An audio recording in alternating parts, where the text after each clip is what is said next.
child in Valorant has heard the tale before about the cursed mummy boy who felt his heart no more. So sad and lorn, the helpless lad, Amumu was his name. He ventured out to find a friend and learn about his bane.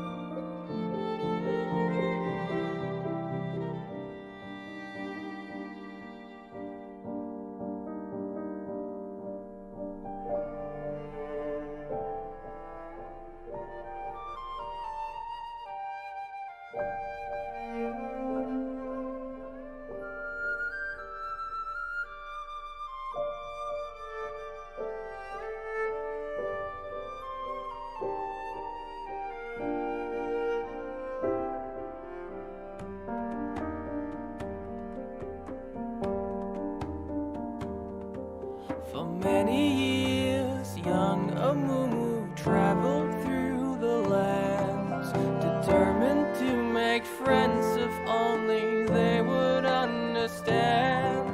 But even when Amumu stood upon the ledge of home, his hope would disappoint him and he would remain alone. But then the curse began to whisper in his ear, and would confirm what was Amumu's biggest fear. It pledged that never shall someone become his friend. It pledged that he shall be alone until his end. But sorrow and despair became too much to bear.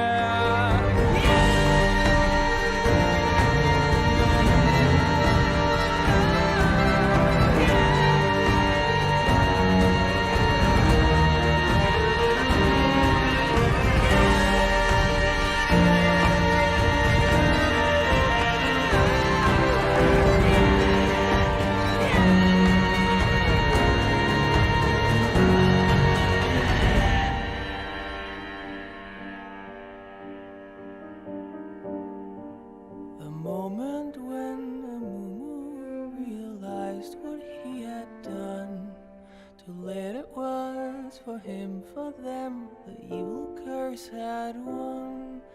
The anger and the anguish overwhelmed his fragile soul and caused a wicked tantrum that he never could control.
wanna dose of this right now it's KDA.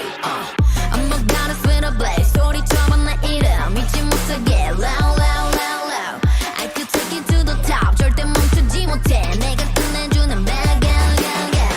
And when I started talk that oh you know how to react. I'm a picture perfect face with that wild in my veins. You can hear it in my growl growl growl growl. So keep your eyes on me now.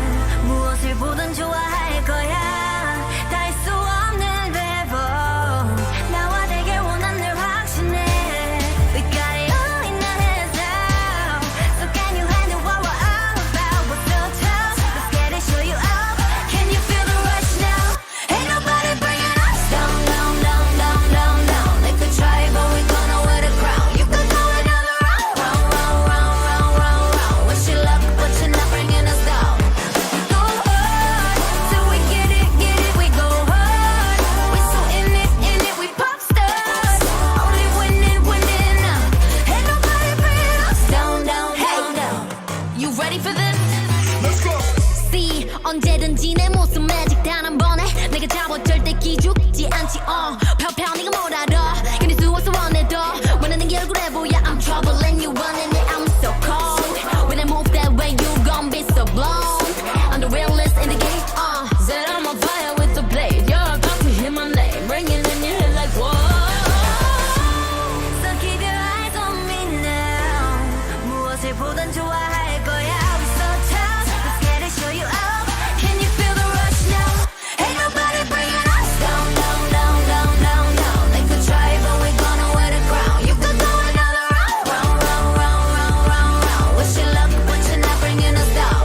We go hard, till we get it, we go hard. We so in it, we pop stars. Only winning, winning now. Ain't nobody bringing us down, down, down, down.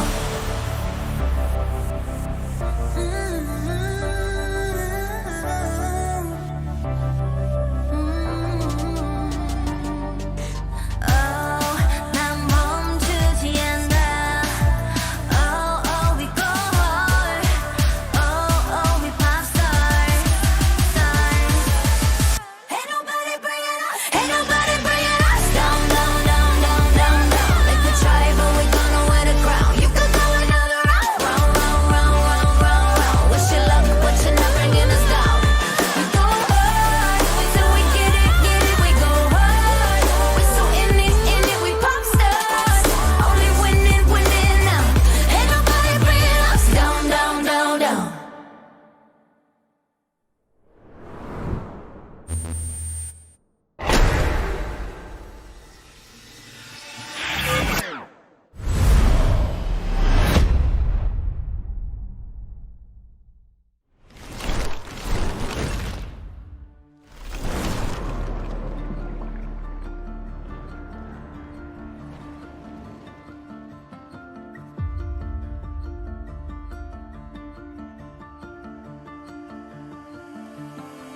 I hear the sound echoes beneath angels and skylines meet,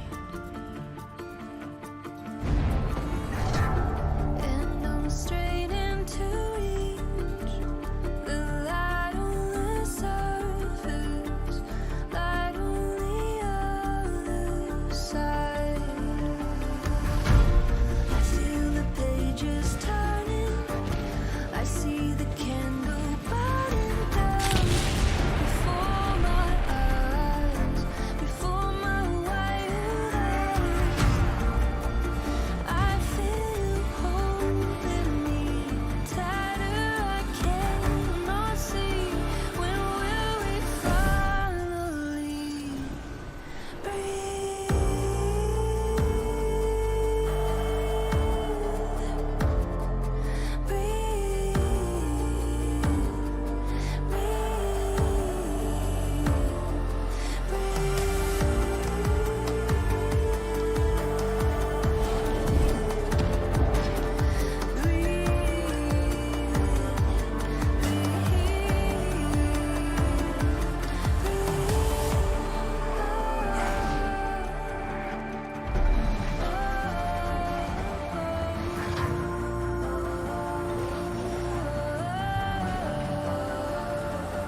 targets tattooed between our eyes.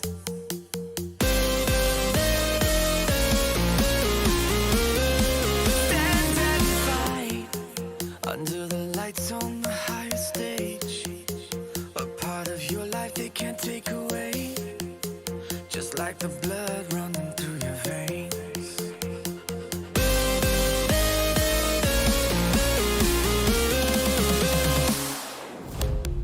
Everyone's watching through your eyes. There's only two options, win or die.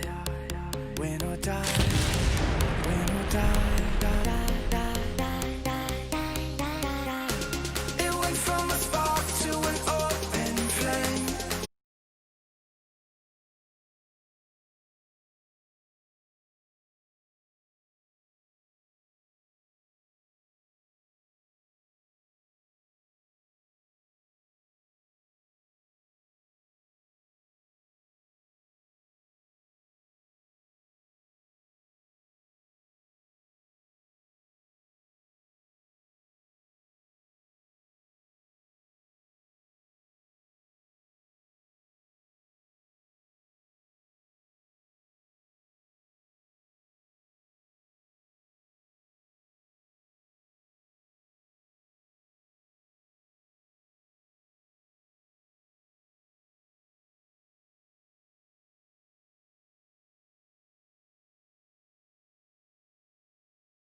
What you gonna do now?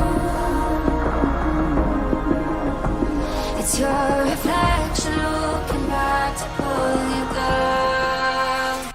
So are you gonna die today or make it out alive? You gotta conquer the monster in your head and then you'll fly, fly, Phoenix fly. It's time for a new empire. Go bury your demons, then tear down the ceiling, Phoenix fly. And now you're playing with matches.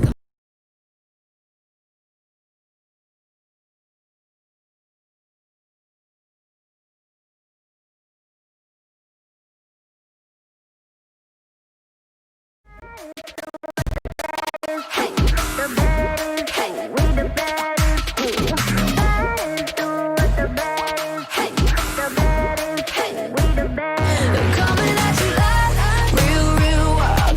Here to light it up, set the world on fire. Gonna break the rules and hearts in twos, 'cause that's what the baddest do. Never going back, nah, nah, that. Diamonds on drip, 'cause I came to make a splash.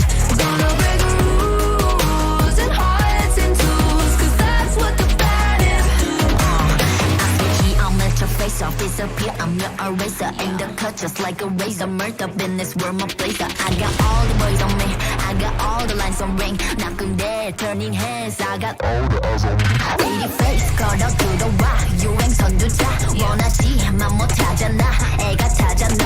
You like whoa, 할리우드 gold, 난 알지, I know. 준비해, 'cause I like the ball, 멈추지 않아. 말할래, 그게 like a bag, 그거 말고 bye. 믿어봐, 그만큼 크게 어깨 펴고 high. 100% 덤비지 못해, 죽여주잖아. 나는 boss, 간지 with the sauce. 원하면 줄게. I'm doing damage when just how I planned it. I do what I want when I say. 모든 날 따라해, 난 끝내주잖아. To live on the edge of insane. Coming at you live, real, real wild. Here to light it up, set the world on fire. Gonna break the rules and hearts in twos, 'cause that's what the baddest do. Never going back, nah, nah, that. Diamonds on drip, 'cause I came to make a splash. Gonna break the rules and hearts in twos, 'cause that's what the baddest do. It's crazy. Sorry for the bad news, sorry I'm so bad. Only took a minute for me to get what you had. Sorry for the bad news, no it makes you sad. Live for a minute, baby, you should pack your bags. Way that I look should be breaking the law. If I don't got it, I take what I want. My circle small like a round of applause. You know that I love the sound of applause. You know I mean everything that I said. If you see me coming, get out of the way. Back in the sleigh, back in the sleigh. Back and I'm better and ready to stay. I'm doing damage when just how I planned it. I do what I want when I say. 모든 날 따라해, 난 끝내주잖아. To live on the edge of insane. It's crazy. Sorry, not sorry for being the best. 언제든지 내가 좀 mad. Look at the gold, all on my chest. Look at the gold, call it a flex.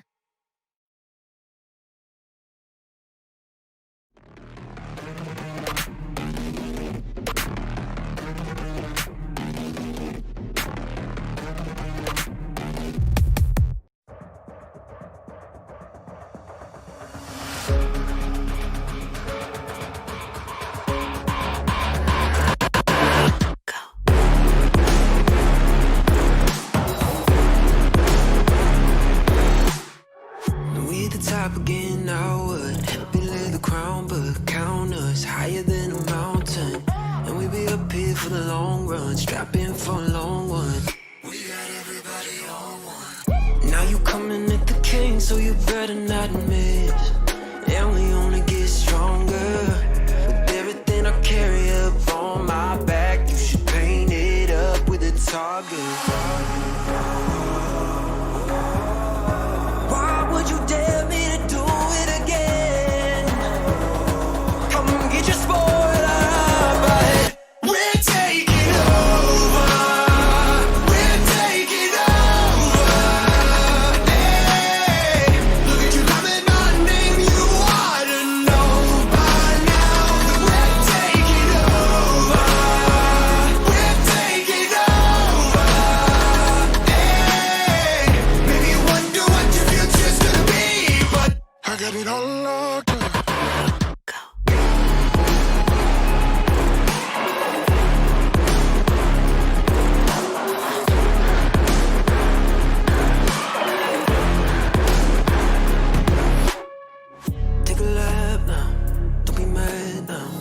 run it back, run it back.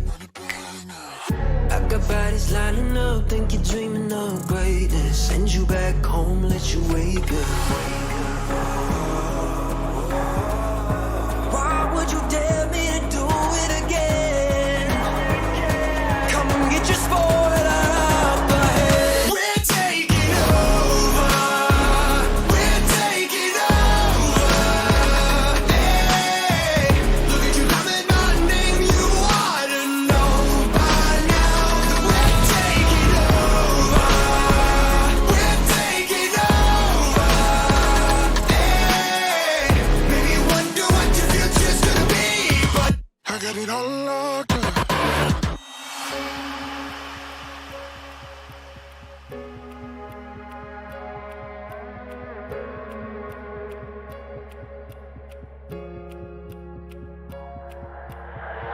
在以后，除了是傻子，还有其他吗？我左右，键盘琵琶在时间滴答着，还不够。你的固执让我来守候，哪怕太迟也不想以后。就在这时放肆的打斗。I got the heart of a lion, I know the harder you climb, the harder you fall. I'm at the top of the mountain, too many bodies to count. I've been through it all. I had to weather the storm to get to the level I'm on. That's how the legend was born. All of my enemies already dead. I'm born, I'm ready for war. They know I'm ready for war. I told them we're taking over. We're taking over. Hey, look at you calling my name. You ought to know by now that we're taking over. Hey, maybe you wonder what your future's gonna be, but I got it all locked up.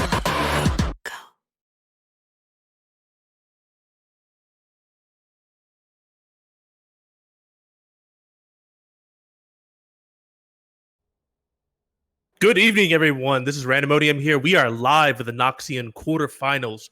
Number 3 seed Nekoma versus number 6 Bronze 10 Penguins. I'm here with Cyanite. How are you doing, man? What's going on? Doing pretty good. Excited to get these playoffs underway for sure. It's been a long wait. Us here in the Noxian division have been very anxious to get these playoffs underway. Season's been kind of wrapped up for a little bit now. Just a little bit of positional seeding battles have been going on between the teams, but everyone's been getting their comps dialed in, getting their plays dialed in, and ready for playoffs. And this is the first round. I'm really interested to see how this plays out tonight. Yeah, so coming really out good for teams. Nekoma, we got Tommy in top lane, Infinite Blades jungle, Okawa mid, Deathblind as AD carry, and Bean as their support. On the side of Bronze 10 Penguins, we've got Archangel in top lane, Shadow in jungle, Mansford in the mid lane, Onioken as bot laner, and Psychopez as the support. So what do you think are be the key matchups coming into this this best of 3? For Bronze 10 Penguins, I'm really going to be looking towards Archangel and Mansford. Statistically, they're their best performing players. Bronze X Penguins love to play around their solo lanes. And on the opposite side, Nekoma, not so much. Tommy and Oiko have the lowest kill participation on their team. Whether that's them being on islands, whether that's not being involved in the play. Statistically, that's just what it shows. It shows that they're much more bot-oriented, having over 50% kill participation down in the bot lane in the jungle. So for their solo lanes on the side of Bronze X Penguins, it's going to be important for them to grab their leads early. Because if their solo laners can get ahead of the game early, I'm pretty sure every ADC bot player out there will tell you that it is almost unwinnable if you have a level 13 top laner against a level 9 ADC. You really can't do much. So inside of Bronze X, really getting those solo lanes ahead between Mansford and Archangel is going to be pretty crucial for them. Yeah, I definitely think that the solo lanes for Bronze 10 Penguins are kind of like crucial for keys to victory for them. It does seem like Nekoma can carry more through their bot lane. I definitely think that their top laner and the mid laners are decent, but it's going to be interesting to see if they can hold up against the Penguins.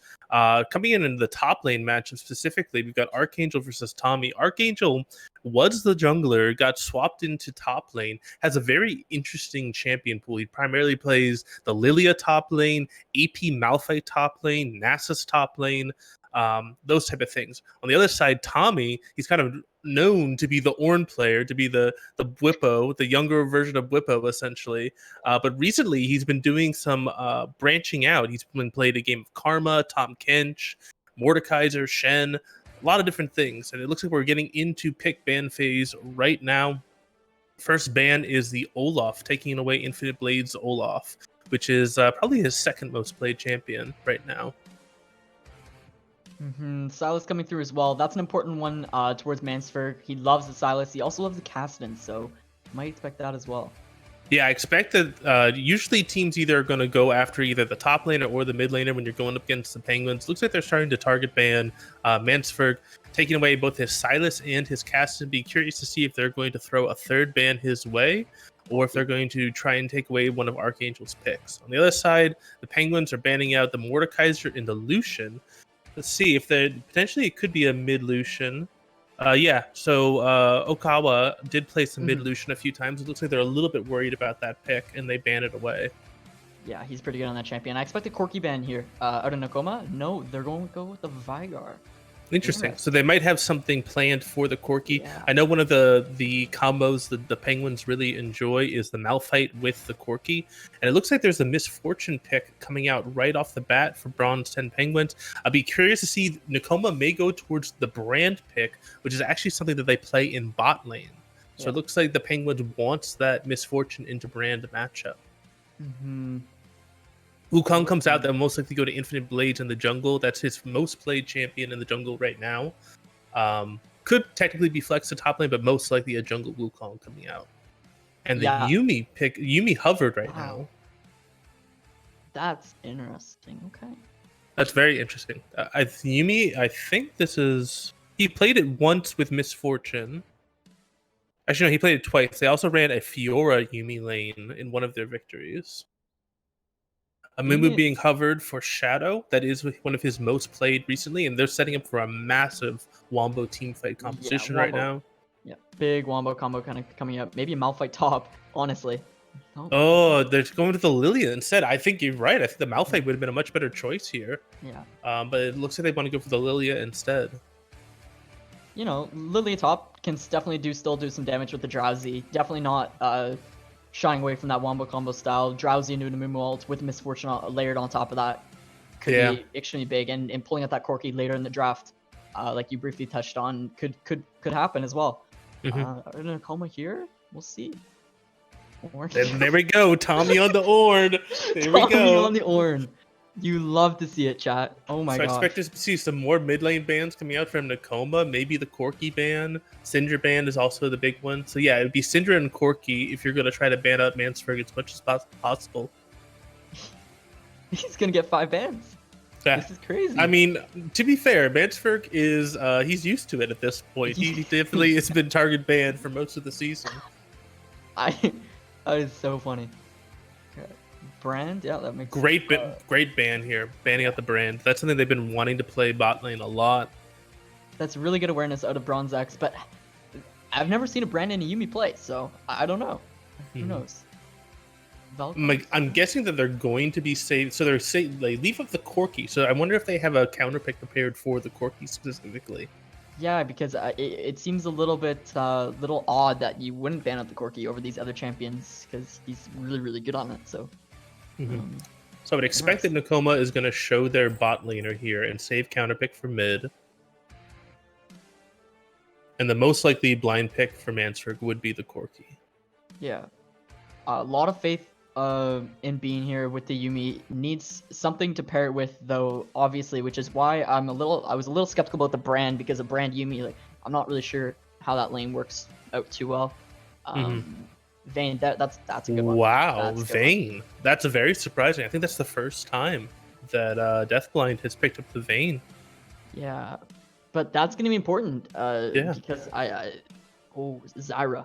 That's not fun for Vayne at all. Yeah, that's a great counter pick if they decide to lock that in. That's Psychopaz usually goes towards the tanks, but Zyra is one of the few champions that he plays that's a non-tank, and he's very good with it. That's what I was gonna say. Go ahead. Okay, fine, I'll go. That's what I was gonna say, because Bronze X tends to play like a tankier style between their jungle and their support, so a Vayne would be a really good counter to that. but the Zyra coming out extremely effective against the Vayne. Specifically, me saying that as a Vayne player, that is my least favorite support in the entire game. So hopefully Deathblind doesn't go 0-10 against that, because it is very possible. Zyra is extremely impressive. And they're hovering the Corki and they lock it in. So let's see if Nekoma has a counter pick prepared for the Corki, because it was very obvious that they were kind of pushing him towards that Corki pick. Yeah, we'll see. I'm not too sure off the top of my head what something aggressive, obviously, because you don't want to let that Corki scale, but I'm not too sure what Oikawa has planned here. You know, if the Lucian was still up, I would say the Lucian, he's actually gonna go for the Galio. He goes Lots for the of Galio. team fighting. Interesting. Team fighting. Interesting. So they've got, you know, two pretty beefy champions in the Ornn and the Galio.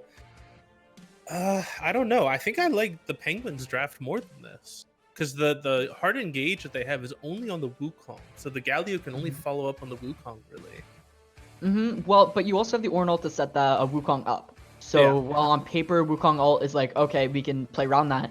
With the Ornn slow in the knock up as well, and the Yuumi as well, I think they won't necessarily have too much time finding hard engage.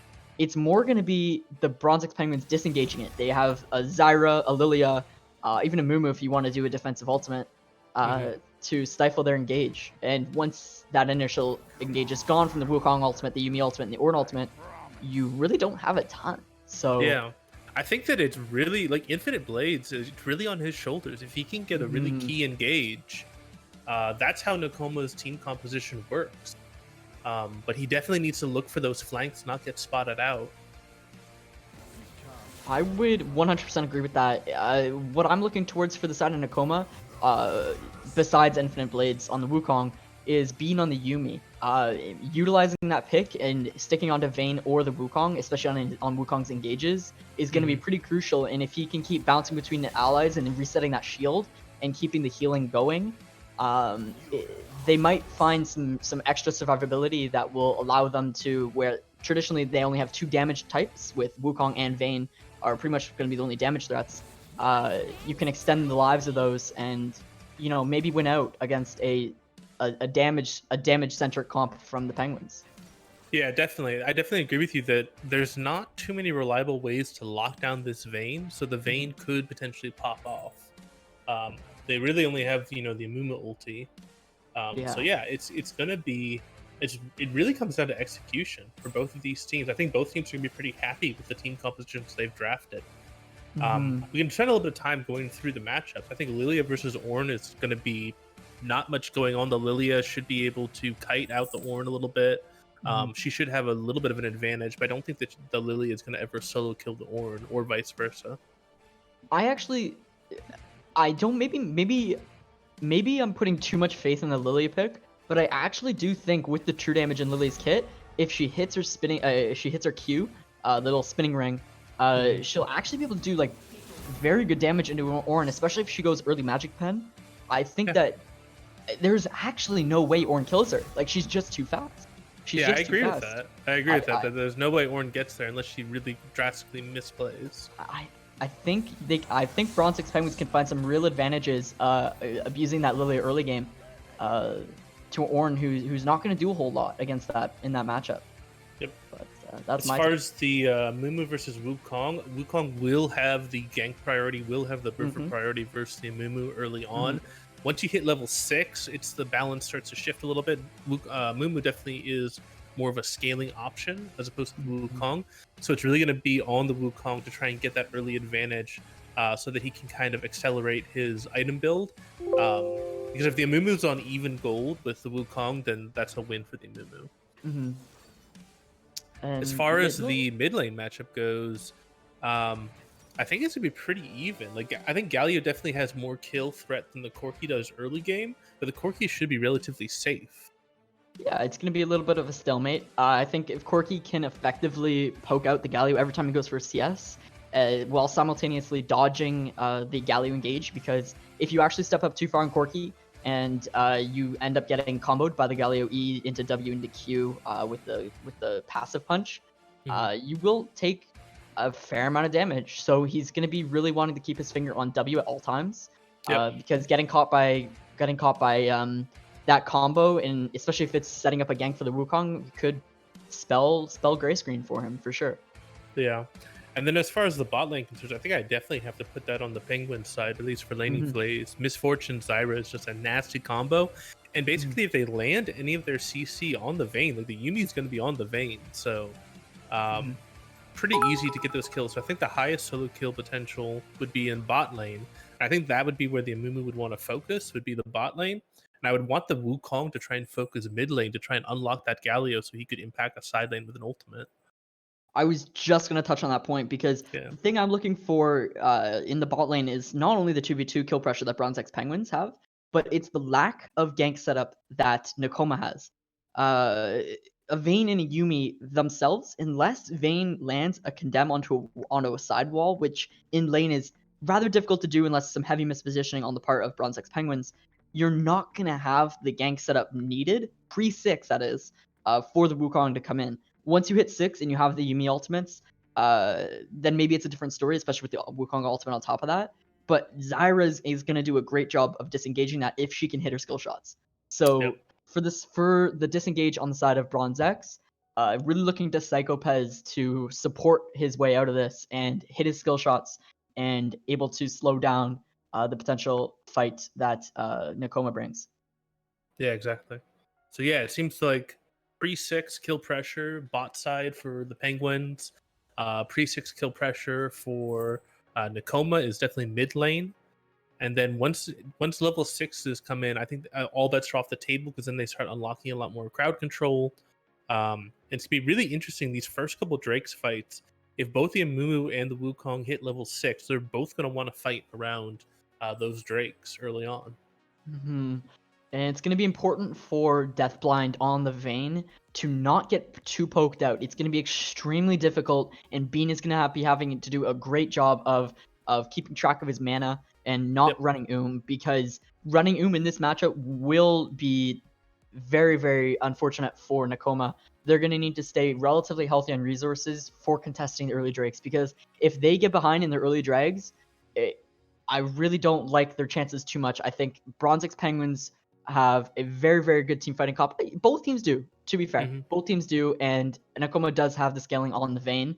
But it's really going to be up to Deathblind to survive every fight and go the distance in every fight, not get picked off early, be able to continue to pump out Vayne's DPS, because if Vayne can get into her R and she can get auto-attacking with the Guinsus, she'll be able to pump out some serious damage and 100% 1v5 the fight. Yeah, I think like 1 or 2 items, I give the edge to the Penguins. When you get into the 3-4 item territory, then it starts flopping over to Nekoma more, I think. Yeah, it's going to be crucial for Bronze X Penguins to stack those early dragons and get Soul. Get Soul as quickly as possible. If they can get that Soul 22-25 minutes, which is extremely early, might I say, but that's what's going to have to be required. They're really going to have to push the pace this game. Zyra Misfortune does do some serious damage early game. Corki, even after Sheen, he doesn't need a ton of items to do a good amount of damage, so Corki can always fight as well. They've not underestimated. We definitely have to keep track of the ornaments, because each one of those Ornn upgrades is about 1,000 gold worth of stats. So even if the Penguins are up like 2,000 or 3,000 gold, Ornn can completely equalize that gold lead just by hitting his level power spikes. And Tommy the Ornn one trick. He knows how to play the champion, so even if he gets behind by the Lilia, because he just has so many games on that champion and one tricks it, he'll know how to come back in the game and still be able to be a relevant factor in the outcomes of the fights for sure. Definitely. As far as level 1s, I would be surprised if either team went for like a hard level 1, like invade or anything. I don't necessarily think that. I think Bronze X could actually make a play if they wanted to with the Zyra the Mumu. But it doesn't look like they will. Mumu most likely would not. He would have to start Q if he was going to have some type of kill pressure, and that gives him a pretty bad jungle clear. Very good point. Yeah, it does kind of. Lilia's walking in. Looks like Ornn wins that first trade. Couple bops on the head and off they go. It's kind of Ornn. That's why I love that champion. It's so funny. The auto attack animations, just little bops on the head. Mhm. Kind of cool, actually. Nice and funny. Anyway, yeah, no invades are gonna be made. Any deep wards? Gonna look for deep wards right now on my monitor. So very curiously, Archangel has gone for Ignite and Ghost. Oh yeah. So, and he does not have Spellbook. This is a Conqueror Lilia with Ignite and Ghost top lane. So they will not have that TP. Mansford does have TP, so he will be on split push duty if they need to get pressure on a side lane when a Drake or Baron is coming up. Yeah, I'm interested to see how that's gonna play out late game because no TP. If Archangel ever has to answer a side lane, there's a good chance that Nekoma will just force. Mm-hmm. 45. So one thing you have to be careful of when you have a Zyra is make sure the Zyra doesn't take the red buff. Looks like they navigated that one successfully. Both junglers starting bot side. Looks like Wukong will go for 3 camps on his blue side jungle. And it looks like Amumu's going to go for a 4 camp clear. Wow. Zyra taking a lot of damage there. She's got to be careful to not step too much into the minions because the minion aggro definitely played a factor in chunking at the health. Already has to use a pot. Yep. Yeah, they're playing a little bit aggro. I think they've identified that they do have to punish this Vayne Yuumi pick. Yeah, you got to be smart about it though because minions do a lot of damage early game. They got the level 2. Can't find anything off the level 2 though. Ooh, just barely misses that E. There was no follow-up. Even if that lands, though, Oninokin was still in the wave, so relatively passive play, maybe. Wow, they're actually playing this lane very well. Deathblind and Beam have got the Zyra down to half health. Cyclophed is playing a little bit too far up. And He is now and half health, has used both of his pots. Not even, just coming up on 3 minutes in. Low on mana. This could be a great turnout in the lane for Nekoma. Gallia lands a taunt, not that much follow-up damage. Looks like roughly an even trade. Amumu's there, misses the bandage toss. Yeah, great sidestep there from Oikawa to avoid the follow-up damage from the Mansberg and Shadow on the gank. So Amumu wisely going towards the bottom Scuttle Crab because he assumes that the Wukong is topside, but Wukong went for a full clear, hasn't cleared out any of the crabs yet. And we'll see if he goes top crab off of his Krugs there. Would be smart. I don't know if Nekoma knows where Shadow is though. Looking for a gank. He's looking for a gank. Oh, he goes in instead. I wonder if he misclicked there, because that might be first blood. Forces the flash out. Mansford just barely does not have enough damage. So that's flash for flash. And Okakawa is going to be forced out and force the TP back.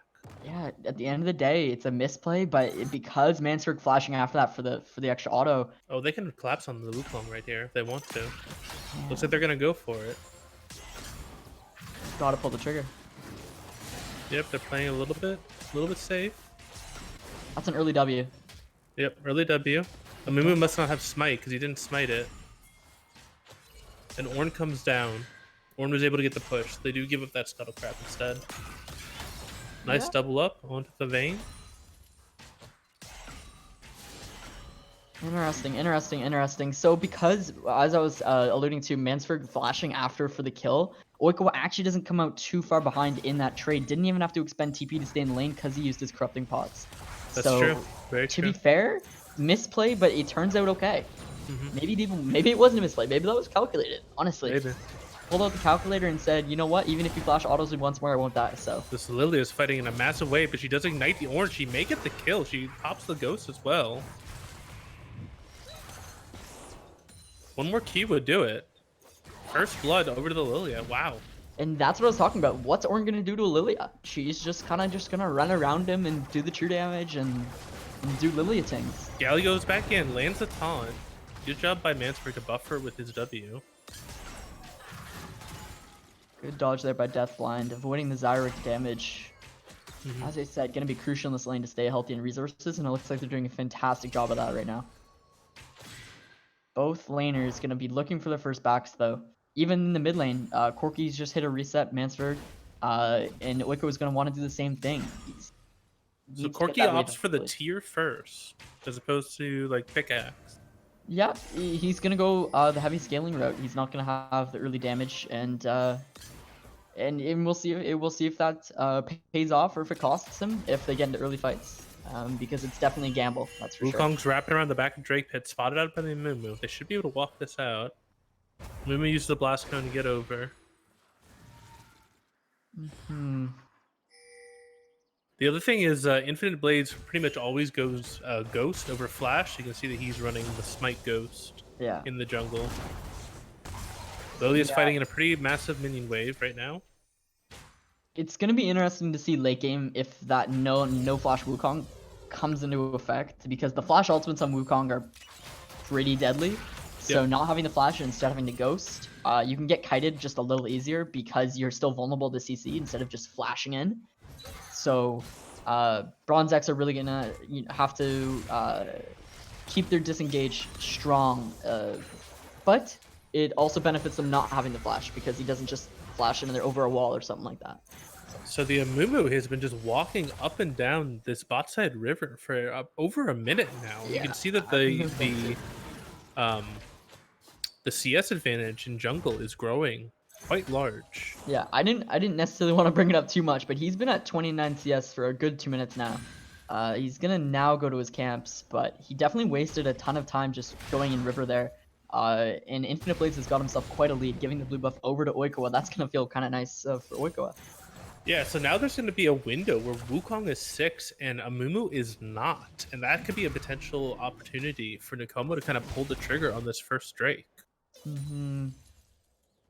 Very much so. Wukong about just below halfway to level 6, and Amumu just hit 5. So definitely a little bit of a difference in XP. They're going to pull off the early dragon. Let's see if they get away with this, though. Yeah, so pre-level 6 Drake coming out. Looks like they're going to get it.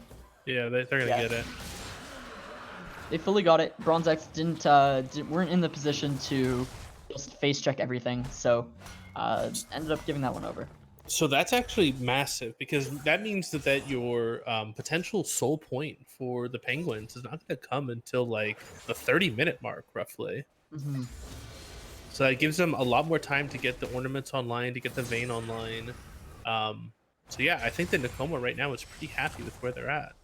And like we were talking about earlier with Lilia no TP, you wonder if that plays a factor in that, because Lilia is 1-0. She's got a 12 or 13 CS lead top. Maybe she could have TP'd in and created a 5v4 situation and forced Ornn TP as well. And maybe they go for that dragon instead. And so maybe that play turns out differently, just because of that one summoner spell. So interesting to think about for sure, the gambles you pay in Champion Select. Gambles you take, I should say. It's a much better word for it. So looks like both junglers going back to the jungle just the full clear. We're still seeing about a 10 CS lead for the Wukong. Next objective that's available would be the Rift Herald. Looks like neither team is really posturing. There is a package that Corky has, but it looks like he just used it. He just used it. Ran off cooldown. Interesting. You maybe think if they wanted to force a play or a dive even onto top. Ornn's about half HP. I think with 3-man dive on the top. Oh, that's the root landed. That's misfortunate. But canceled a little bit early. Vayne down to half health. My directed camera's Amumu's here.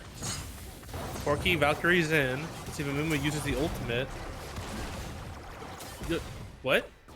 He has the ultimate. He could have used it. Okay. Maybe they thought they didn't have enough to damage to actually kill the Galio. Maybe. Or maybe I just have a spectator boat. No, is it spectator? I don't. He definitely has it. No, because it's on mine too. Okay. Interesting. Full mana too. You know what? Win some, you lose some. Yep. That was a missed opportunity for sure, and I bet he's kicking himself over that one. Yeah. We'll get him next time. Yeah, get him next time. Could have been good for Bronze X to get some kills back in this game. They're about even in gold at 10 minutes, which maybe isn't something that you want to see if you're Bronze X, but definitely better than losing. So yeah, it's going to be really interesting, because I do think that Nekoma does have the scaling advantage with the ornaments and the Vayne, and so I'm curious if Penguins has evaluated this game differently, and they think that they actually scale just fine, and they're okay to play the game slow, or if they're struggling to figure out like where should they go to try and punish Nekoma. You know, it is interesting, and I don't think it's something that we've talked about, but, you know, Corki necessarily isn't, you know, isn't an early game pick. Definitely a scaling champion. So maybe that was counterintuitive to what they wanted to do to counter Nekoma's comp. Galio's gonna go in here. Can't find it though. Oh, he does. He does find the taunt. He's used all of his abilities. There's the Amumu ultimate. Got him at half health. If he can land a Q, Wickwit's gonna should be live coming his up flash. cooldown. Oh, he's got flash. Okay, Yeah. so they burned the flash. He had the flash. He knew he was pretty safe. Well played by there. I think that's a good engage by Oikawa. Finds the taunt, finds the damage. Unlucky that Shadow was there. He didn't have any wards on the top side of his map, so didn't know he was there. But able to get out with the flash, and Mansur once again flashing after.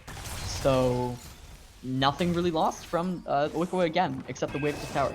There's the ultimate coming down for the Lilia. She lands the watch out Eve. She's got the swirl seeds going. Burn has been applied. I think she's got this kill. Yeah. Wow, I so almost- 2 solo kills for the Lilia. Yeah, I almost want to see him doing it more. He's had both sums for a while. He had the ultimate up, and Tommy was half HP for a long time. I feel like he could have actually killed him a couple more times. In the span, he's killed him twice. Tommy's been. Well, that's a little route that lands, but the Wukong is here. Amumu's just behind. Doesn't have that ultimate. Going forward, trying to land the Q. Vayne is almost dead. He's still alive. But she just somehow makes it out. Galio's coming down. That's a Galio ultimate. Oh, looks like Amumu's trying to go for the Vayne. Wow. Will not get her. So that winds up being nobody killed on the sides of Nekoma, and 3 go down on the sides of Penguins. Drake is spawning shortly, so it looks like they want to play for that. Wow. And Deathblind only lives there because he's taken barrier this game because of the Yumi pick. So he barriered in the bot bush to keep him alive, and it allowed him to get another silver bolts proc off, which got him the kill and was the reason he's still alive and walking today. So summoner spell choice there paying off very heavily for Deathblind. So right now we're seeing that we've got advantages in top lane for the Penguins, advantages in bot lane for Nekoma, which is actually counter to what we think was going to happen. We thought that, you know, the Misfortune Zyra lane was going to do pretty well and allow them to get those early Drakes, but it's not been that case. It is not, but you know what? Going back to what we talked about before even Pro Draft, Bronze X wants to play through the solo lanes, and Nekoma wants to play through their bot. And that's pretty much exactly what we're seeing this game. So despite the draft difference with the early game bot on the side of Bronze X with Oninoki and Psycho on the MF Zyra, we still see Nekoma coming out ahead. Given it hasn't been 2v2s, it's been a gank through jungle, but that's exactly what we also pointed out was those three players on Nekoma have all 55% KP, which is the most on their team. Yep, So, definitely. Love playing around jungle bot. I do like that the Mumu and the Corki are now going up towards that Rift Herald. That's a smart play for them. Yeah, this game's going to be on the back of Archangel. If Archangel can continue to push this lead, Lilia can definitely solo carry games. I've seen it happen. She's a very strong champion when utilized correctly, if you can keep the movement speed up and avoid pretty much everything on the side of Nekoma. Generally, it's skill shots with the Yumi ultimate, the Ornn. So if you can avoid those things, then pretty good. Definitely do some good damage. Oh, there's the Vayne ult coming in with the Yumi ultimate. Zyra ultimate goes down. Oh, looks like it's gonna be a double kill for the Vayne. Really well played. As soon as the Zyra walked into that bush, to pop the ultimate and the Q to get that invisibility. Amumu's here, misses the Q, lands the ultimate though. See if they get the damage actually this time with Galio. Yeah, it should be a kill. So that's a kill going on to Mansford. So 3rd time's the charm. They finally get the kill on to Mansford. They should be able to push this tower. You got the Ornn and the Wukong top lane. That's the Ornn ultimate coming out. They summon the Rift Child mid. This should be first tower going down. Yep. Ooh, that's ultimate for the Wukong used as well. There's the ultimate for the Lily coming down. He might die. And wow, the He's gonna Lilia die. 1v2ing. He's gonna die. Oh, they didn't pull the trigger on it. I feel like with the drowsy coming down from Archangel, he could have played more aggressive on the re-engage, especially since Mansford was coming up. There was really no threat. Wukong had no cooldowns. Yeah. But they just played the safe route. But really well played by him to survive that.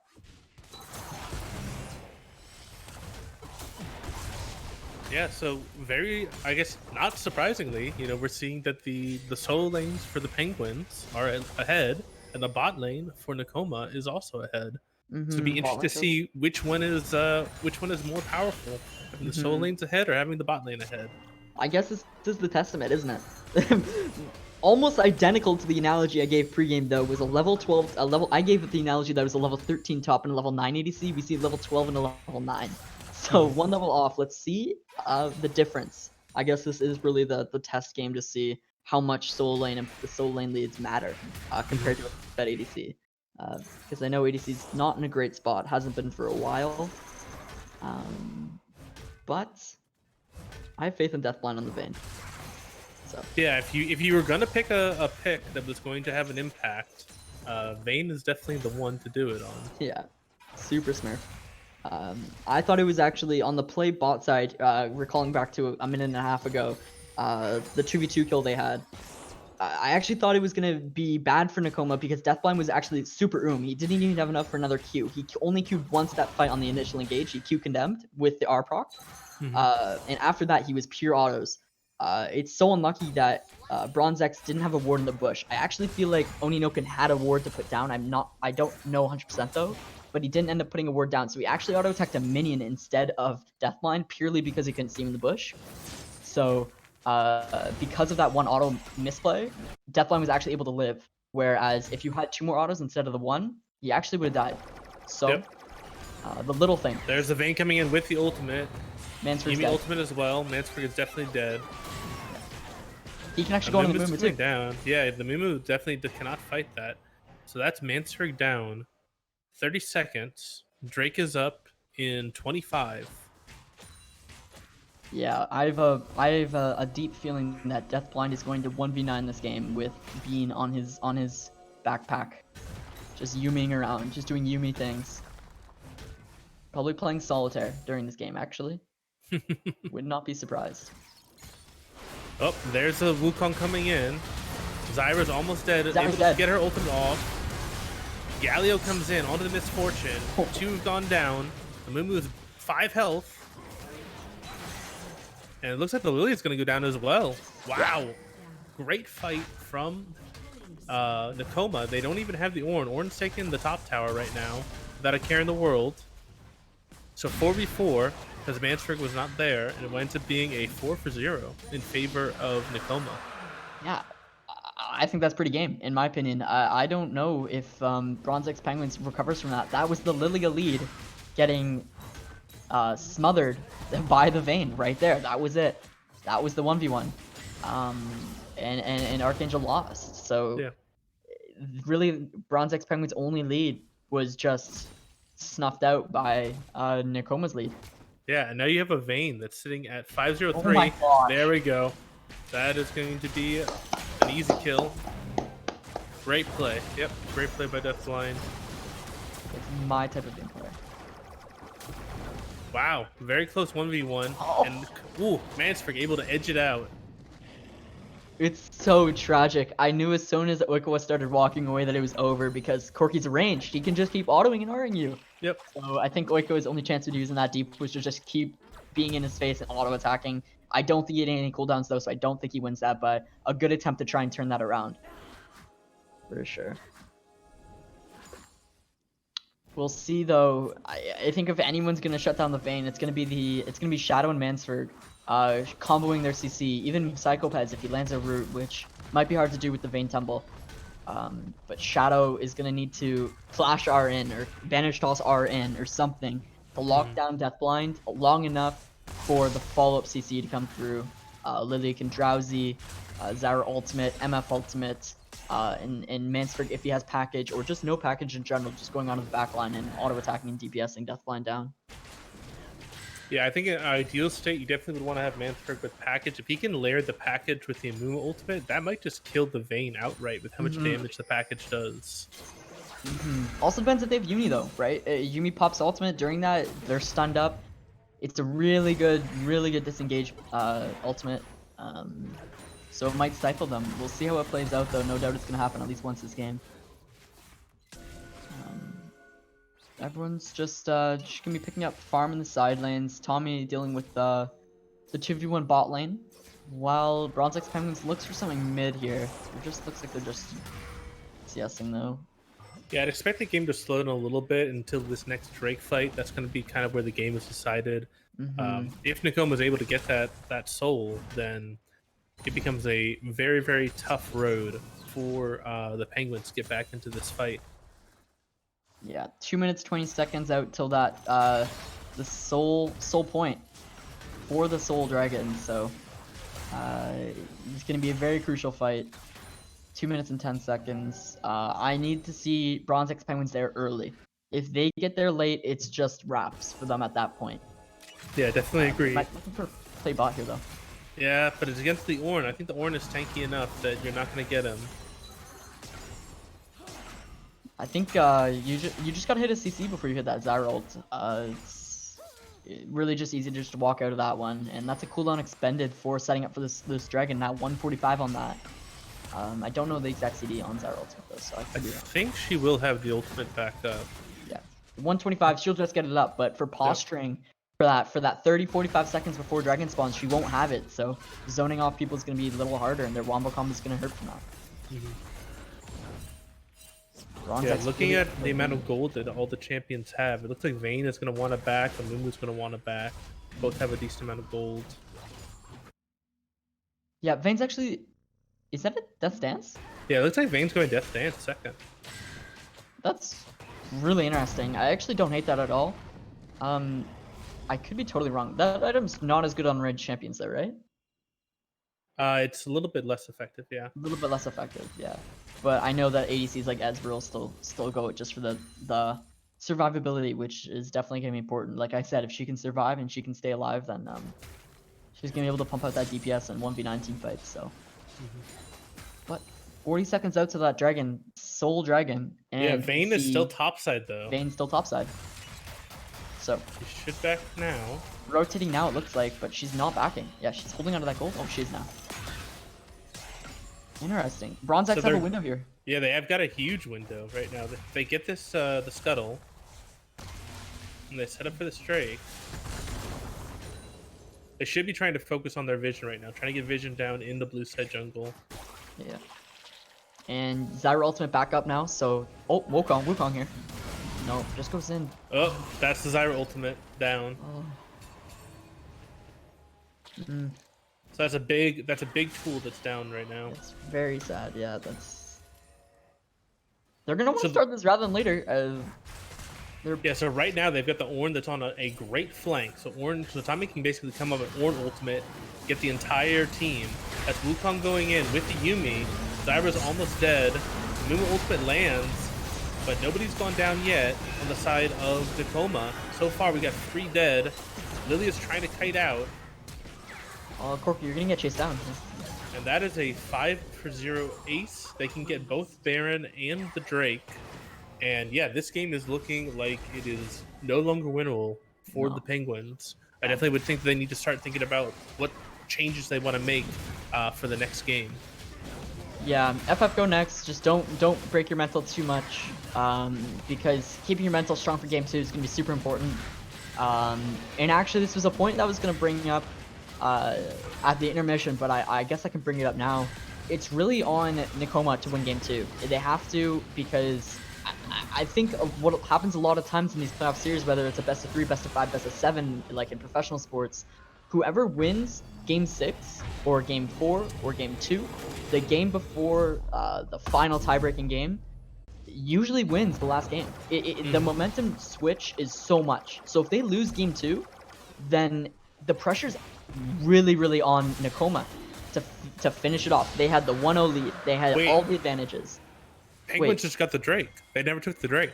Wait. They opted for to get the Baron, and they had nobody go and get the Drake. I thought the Ornn was gonna go get the Drake. Wasn't Tommy on Drake? Yeah, I thought Tommy was on Drake too, but apparently he never finished it. So Penguins gets a window now. Oh my gosh, she actually wasn't able to do it. I rewinded in the stream, and he actually was just too low, and Mansberg actually came in and took him off. Wow. Okay, so there is a window now. Oh, Vayne is hunting for this Amumu, knowing he's going to go for the red buff. Decides not to pull the trigger on it. Interesting. And, you know, while Nekoma still has Baron, they don't have the Soul. So maybe it's still winnable. Oh, He's gonna get caught. Corki package goes down. There's a Yumi ultimate. MF is dead before she's even able to get the ultimate off of it. That's Galio ult coming down. Amumu has to force a splash out. Amumu's going down. Big Zyra ultimate though. Lily is trying to do what she can. Oh, Vayne doesn't die. Yep. Vayne. But there is some heal cut coming out on the side of for Misfortune, but Misfortune got deleted so early in the fight that it didn't matter at all. Yeah, you have to ban Vayne next game for sure. I think you swap out the Lucian ban for the Vayne. Or sorry, yeah, Lucian for Vayne. I don't think you let Vayne go through again. Deathblind is clearly really good on this champion. Yeah, which is very surprising because he hasn't pulled it out the entire season, to my That's what I was knowledge. gonna say, which is something I am surprised about because I haven't seen it. But Yeah. It's always really interesting to see people pull out pocket picks that they haven't played the entire season just for playoffs. yeah, just like my Iron mid. Yeah, can't wait definitely. for that. Can't wait for that. It's gonna be fun. Ban my Iron mid, guys, please. Thank you. All right. Please, for our sake. Yeah. Moving on though, Nekoma with the Baron won't be able to crack top. They only get the mid, but they didn't get the inhib, so you know. So here's whether the question: was getting the mid, not taking down the mid inhib, was that calculated, or was that just they didn't have the ability to? Because there are some people that would say that you don't want to crack the inhib unless you have an objective that you can use that cracked inhib to get, because it will funnel them gold. Yeah, which is typically a stance I take, but generally I back off that stance when you have such a big lead, where you know you can push that advantage of having the super minions, where you can take control of their entire jungle, just sweep all the vision out, take over vision, push pressure top and bot with the super minions mid. So when I personally have a lead, like a big one like Nekoma has right now, I would always take that inhib. It'd be interesting to know if that was calculated or not. Maybe we'll find that answer out later. But it is to be said that it does funnel the gold. Like right now, you have a slow pushing wave on the side of Bronze X Penguins in the mid lane, whereas you would have it pushing the other way if they had the supers. So maybe it is denying the gold. Never know. So we have another soul fight coming up in a minute 30. Yeah. Another chance for life for the Penguins, but this potentially could be their last fight. If they wind up losing this fight, mid inhib is open, there's no tower defending it, and Nekoma would have a clear way to basically end the game if it turns out to be another 5-0 ace, since the last fight was. Yeah, I don't think this one's gonna go too far, too differently. Nekoma really hasn't gained, or sorry, Bronze X Penguins haven't really gained any small leads in the downtime that there's been. It's not like they've scaled any harder. Corki's still sitting on the same 2 items he was, just an extra BF and BF to go along with that. Won't be pumping out too much more damage. Barring a miracle pick, like it would have been on Deathblind backing and bot push there. If it's 5v5, I think this is the end of the game. But it's also a fight you have to take if you're Bronze X Penguins. So think of that what you will. So yeah, if I was Nekoma right now, I would be threatening that mid wave, because you've got the open to hit him. If you can get mid wave priority, that unlocks the Drake very easily. It looks like they want to get one more back timer in. Galio's going to commit his TP. Corki looks like he's backing for a TP flank, maybe. No package. Yeah. Could be good. Yeah, I don't see package yet. Okay, he's TPing in, just bot though, no flanking. But he will be speedy. He will be speedy boy. So right now they've got 4 kind of posturing on the top side. They got the Corki on the back side. He does a package. Yeah, he does have package. So this is an ideal situation. There's Vayne in the Amumu back. going in. Vayne in the back still. Massive Wukong ultimate. Vayne's still on the backside. Looks like Nekoma's going to completely clean up here. Yep, that's a very clearly one fight. There's exhaust down to the Corki. Lilia looks like she'll make it out by the skin of her teeth. And that is the soul going over for Nekoma. Two things I'll point out from that fight. One of them's actually not from the fight, anyway. One thing was, I think there was an error in target selection. Vayne actually took the blasting cone over bot side. Corki has package. Vayne is behind him, and he opts to go to everybody else instead of the solo Vayne. No Yuumi on her shoulders. I think the play you had to make was trying to use your package damage and just all in the Vayne. Because big MF ultimate gets 2. Or gets 1 rather. I'm shocked. Yeah, it looks like they'll still clean it up though. Sorry, I was actually shocked that they made that fight. I was still talking because I didn't think they would actually fight, and then they fought. Yep. I thought that Bronze X was just going to clear waves. Anyway, though, that's the Vayne ultimate going down. Wukong going in, has his ultimate yet again. Gets the double knocked up, and that's the ace, and that should be the game. Game 1 going to Nekoma in very dominant fashion. Big stomp. Yeah. Big stomp. Looking for response at not Shadow, sorry. Bronze X next game. Shadow, Psychopeds, and Oni Noken not finding the advantages I think they needed to have in the bot side of that map to stifle the Vayne in the Yuumi. But yeah, the advantages in top for Bronze X Penguins on the Lilia, they didn't snowball it. They did not snowball it, and at the end of the day, that's when your only win con was not able to actually do anything at like 15 minutes into the game because the Vayne was like 4-0. You know, unlucky. Yeah, so we'll have to see what adjustments the Penguins make in order to deal with this very powerful bot lane coming from Nekoma. We'll be back for game 2 after a quick break.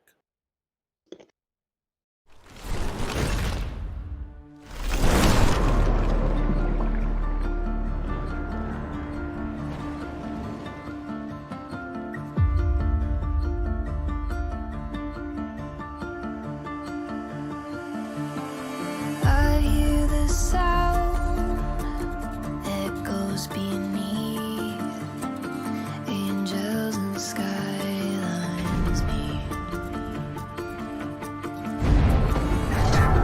and I'm straining to reach the light on the surface, light on the other side.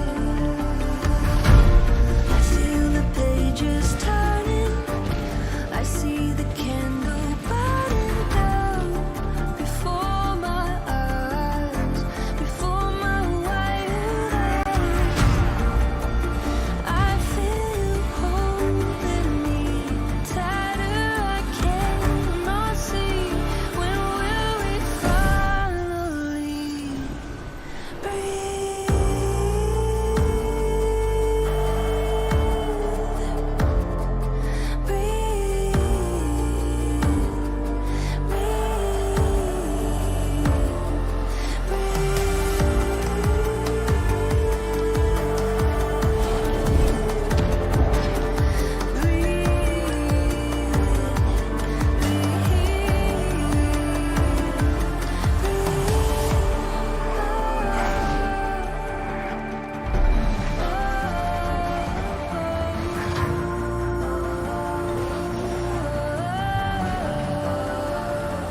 This is everything. The glitch mom, Mako, the word of love. It's Bobby, by the way. Let's get it. Welcome to the world, no heroes and villains. Welcome to the war, we've only begun. So pick up your weapon and face it. There's blood on the ground, go and take it. You get one shot to make it out alive. So higher and higher you chase it. It's deep in your bones, go and take it. This is your moment, now is your time. So prove yourself, hey. Rise, rise, make them remember. Busy chasing round with you on the downtown. There's blood on the crown.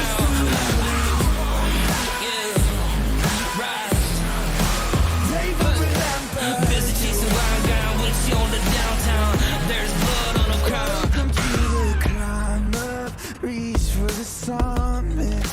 Visions brave, the one false step lead the end. So higher and higher you chase it.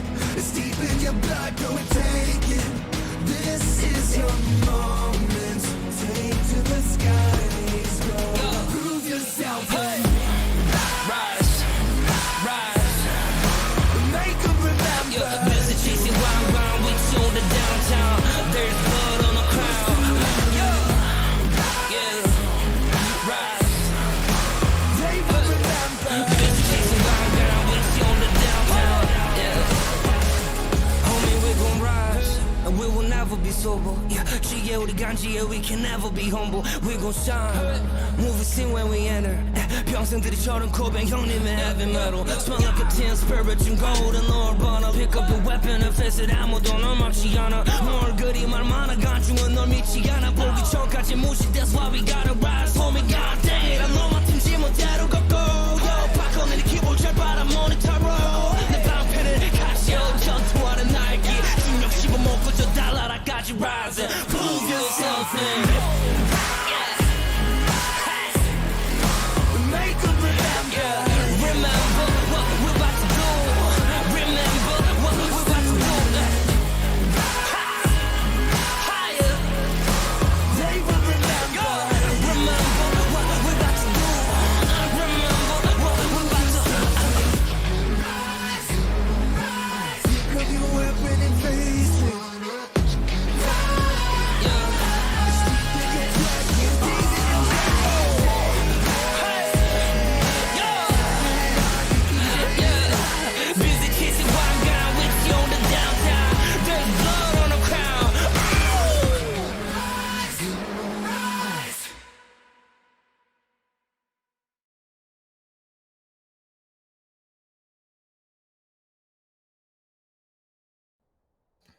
All right, welcome back. We're now doing game 2. Number 3 seed Nekoma versus number 6 seed Bronze 10 Penguins is the Noxian quarterfinals.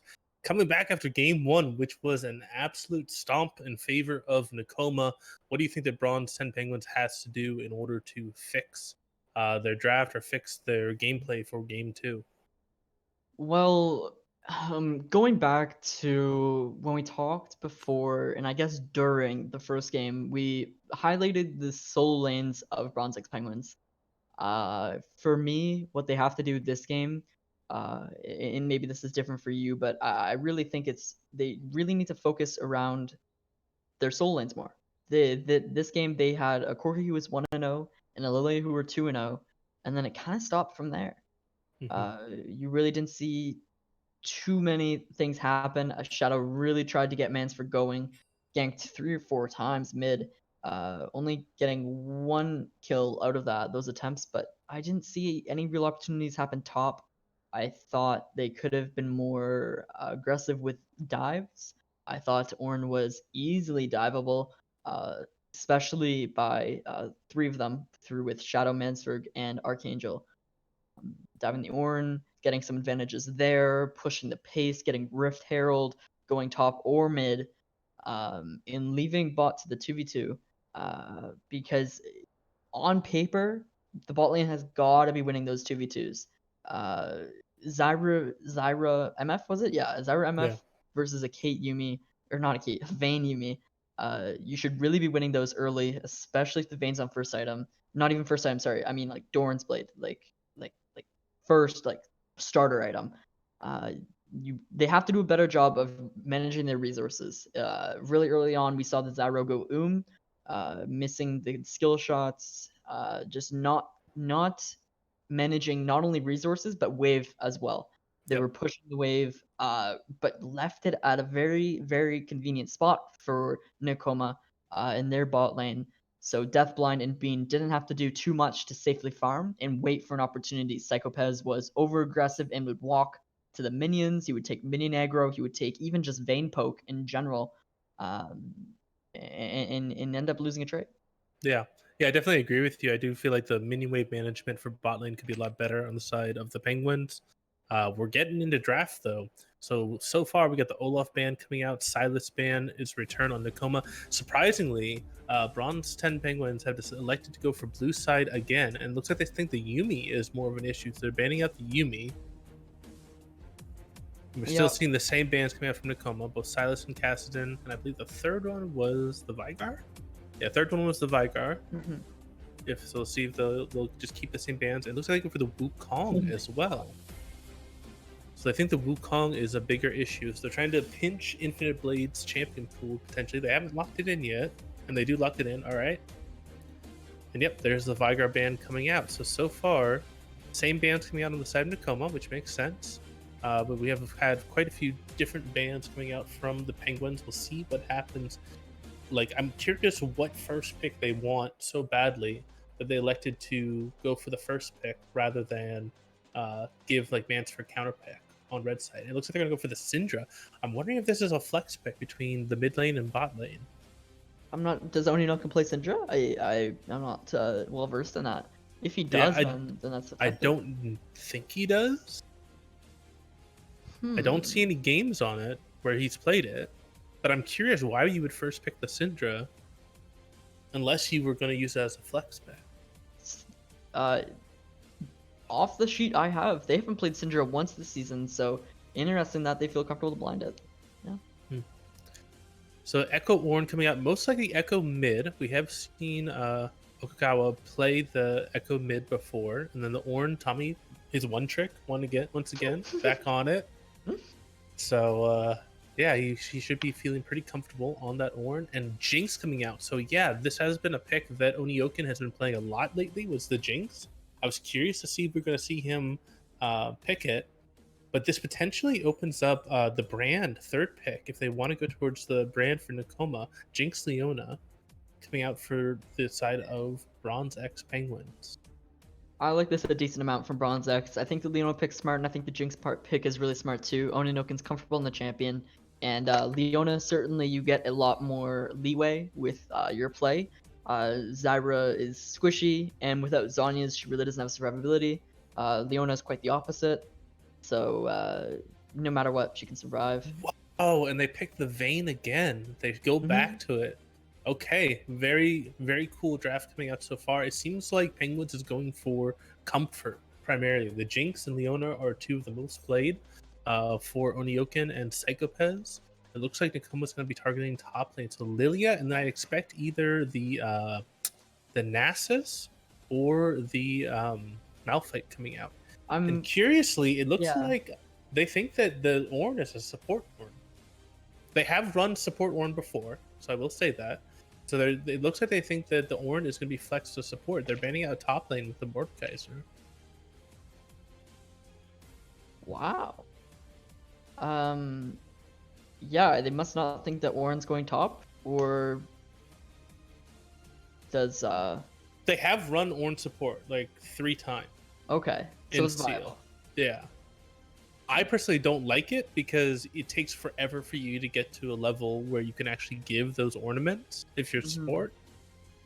But so yeah, they do the Mordekaiser and the Master Yi. So it'd be really interesting to see what they pick up in the jungle here. I'm more curious. They banned out a counter pick to Ornn. Like Mordekaiser, like that's a traditional pick you pick into Ornn to nullify him. Or is that a word? Nullify. That's the word I was looking for. Nullify. Oh, so this is a double flex. So Set can also be run into the support position. I don't think they've run set support yet, though. Doesn't look like it.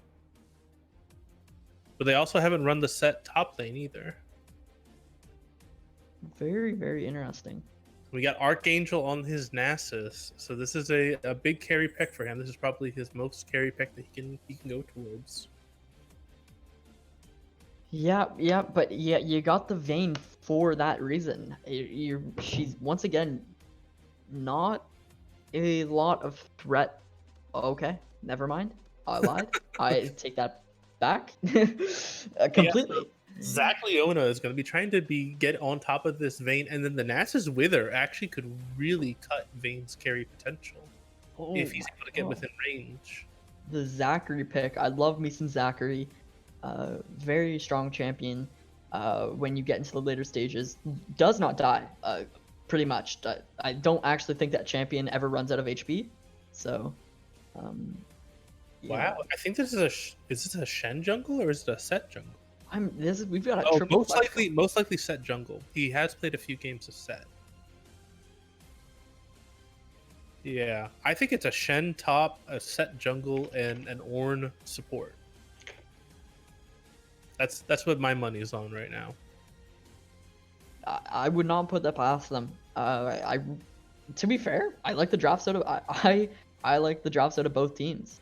I think both teams definitely can win this game. I'm not too sure necessarily who has the edge just based off of draft. I think it's definitely smart on the side of Nekoma. I think the Shen pick is going to be huge for them. Very Vayne centric.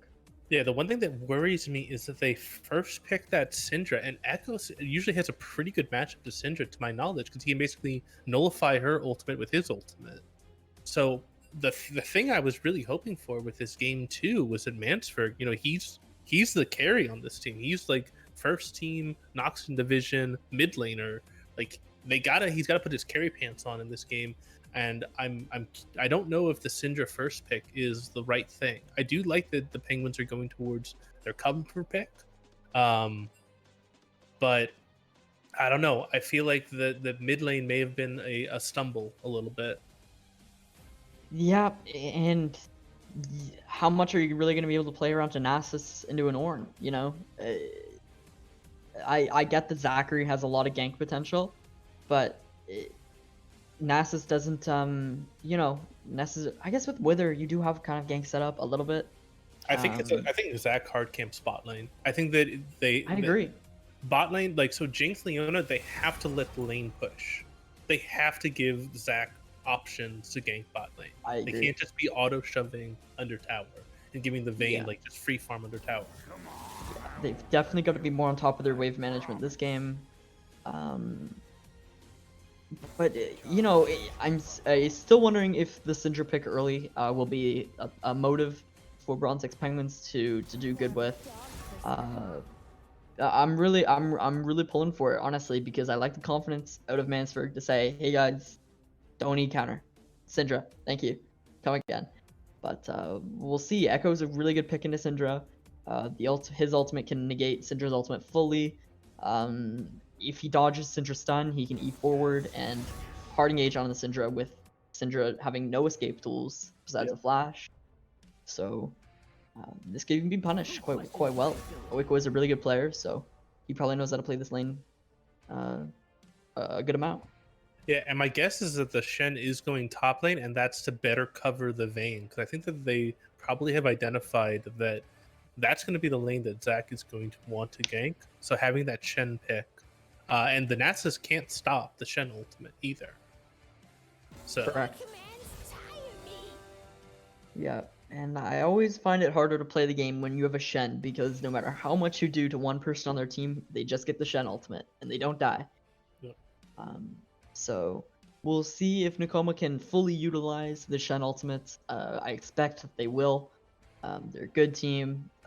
This pretty much are running a similar comp to Bronze X Penguins. They've got a Shen, Ornn, and a Set, all three very beefy champions. Bronze X Penguins got a Leona, Nasus, Zach, equally as beefy, and a Jinx and Syndra to be the damage to Echo and Vayne.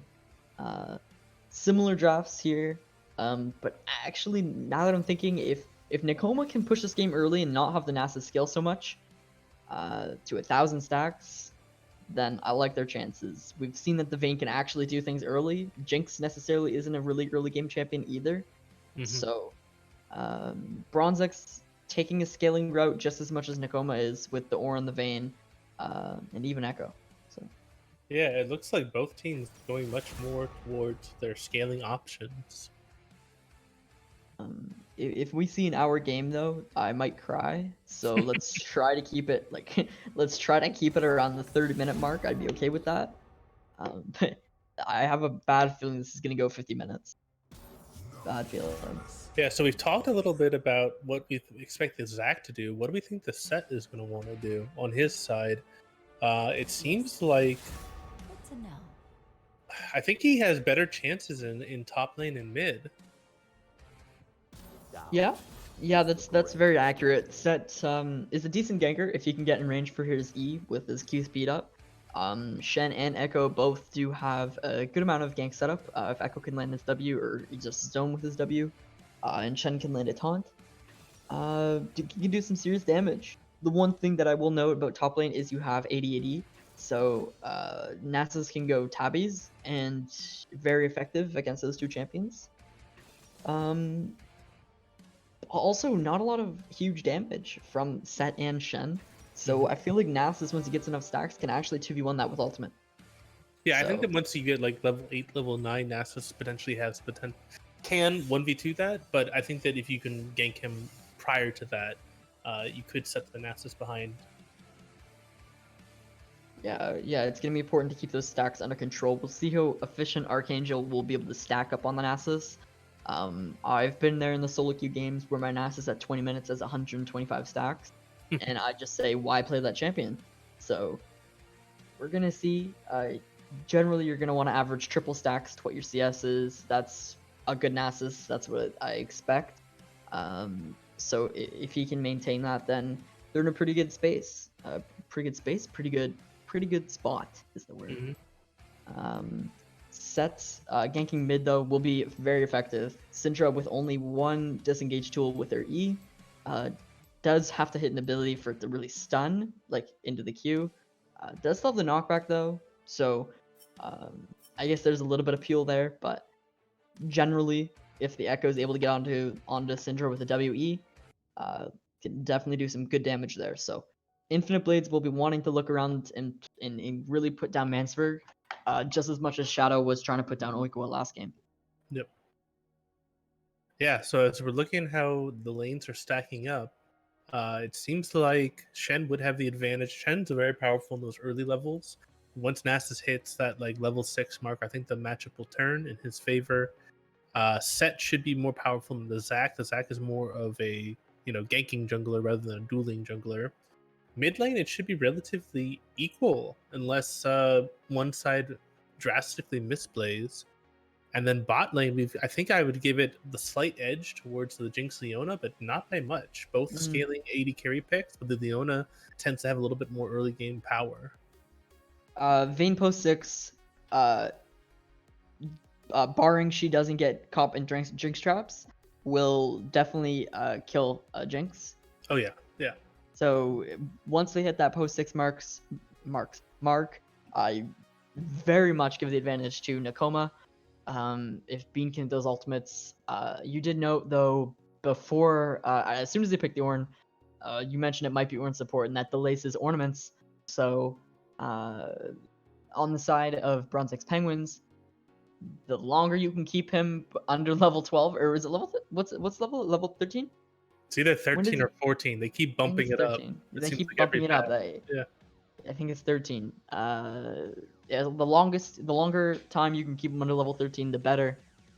It's interesting though. Supports take a long time to level up, so we might see him like level 10 for most of this game. Honestly. Yeah, I think best case scenario he's going to get one upgrade, and it's probably going to go into the Vayne. I'm guessing. Yeah. I agree. It's going to be important for you know what? Actually, I haven't mentioned this yet, but Bronze X Penguins have a very strong bottom 3. Not the Nasus, but early game. with the Syndra is much more powerful than an Echo just in a team fight scenario if you're able to land the combo stun into R. So going on to the Vayne with that the R combo would be pretty deadly. So Nekoma's got to do a good job spacing. Set won't really have too much to fear because he can proc his W and get the big shield. Echo can just ultimate. And Ornn, I don't know if you're ever gonna kill an Ornn. I think he just lives. So they have to do a really good job spacing for the Vayne, making sure she doesn't get combo CC'd. Leona, on the flip side though, Leona needs to go for the hard engages. She needs to land the ultimate. She needs to land the E and W stun or Q stun. I've never played Leona. What's her stun? What's her Q? Okay. Q's the stun, E's the Zenith Blade. The Zenith Blade, yeah. Yep. Okay, fair enough. What's your take on who wins the bottom 4 skirmish? Let's say a drag fight without the top lane is included. Actually, they have Shen. Shen's always going to be there. Oh my gosh. Always going to be there. That's the one issue that they've got. Wow. So that's the thing that kind of worries me is I feel like the Nasus could potentially take over the game, but it's going to be a question of how bad is the rest of the map by the time that the Nasus really comes online. If Penguins can stall that soul, then they put the Nasus in a really good position to be able to carry. Because eventually the Nasus will be able to 1v1 the Shen under tower. Like it won't even matter. Fully. Yeah. Vayne with the call buy, I really like that. I think they're not going to be going for too many plays bot. Get some extra gold. Oh, fun on top here. Drybush. I guess nothing's actually going to happen though. Yeah. It's a little bit of health, but he should be able to recall. Yeah, just no CC. Yep. Just no CC on the side of Bronze X Penguins. Wonder if they're going to get an early ward down? That's what I'm looking for. They do. They get one on the Raptors. I don't know. I feel like that's too early though. I think you already know the jungler's going to start bot side just naturally. What it is though. I really want to see. Oh, that was Mansford's ward. So Mansford actually will be late to ward then on the top Raptors. Usually as a mid laner, you want to ward top Raptors level 2, level 3, and get that in before or as their junglers reaching their top side camps. So you can get some extra information because now that ward's gonna die pretty much before Infinite Blades gets there. Exactly. That's a very good point. He doesn't have the ward timer now. So set jungle has been nerfed repeatedly, but they did devote quite a few bans towards Infinite Blades, and we're seeing the set is going bot level 2. I like this. Yeah, this is some spice. Go through Tribush, yep. Oh, did he go eat? Yes, he did, my man. He's got it. There's a flash. He gets the double pull. Forces a flash out from the Leona as well. So that's both. That's 3 summoners down, 4-1 on the side of Nekoma. So for the Ghost, they get 3 summons. That's really good, and it's too early in the game for the Zac to punish him topside too. So I don't think he's gonna lose any camps. I don't think he's gonna lose any camps topside. That's really smart. It was really well played. Very efficient. I almost want to see him run it back actually after his bot side.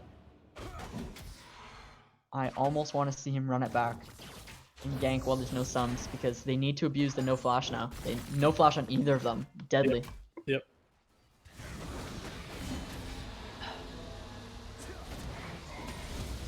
Okay, we see the Zac actually going in big. Yeah, he's going. He's going. No, Set's not there. Set's gonna meet him there though. He's finishing up his wolves right now. No way Zac finishes. Well, unless the set goes to Raptors first and just tries to do a full clear. He won't. He will not get to it. The ward from Shadow though spots that. He's staying. And he's level 2 to level 3. Whoop, that's the Syndra. The Echo's there. Oh, Echo misses the Zac.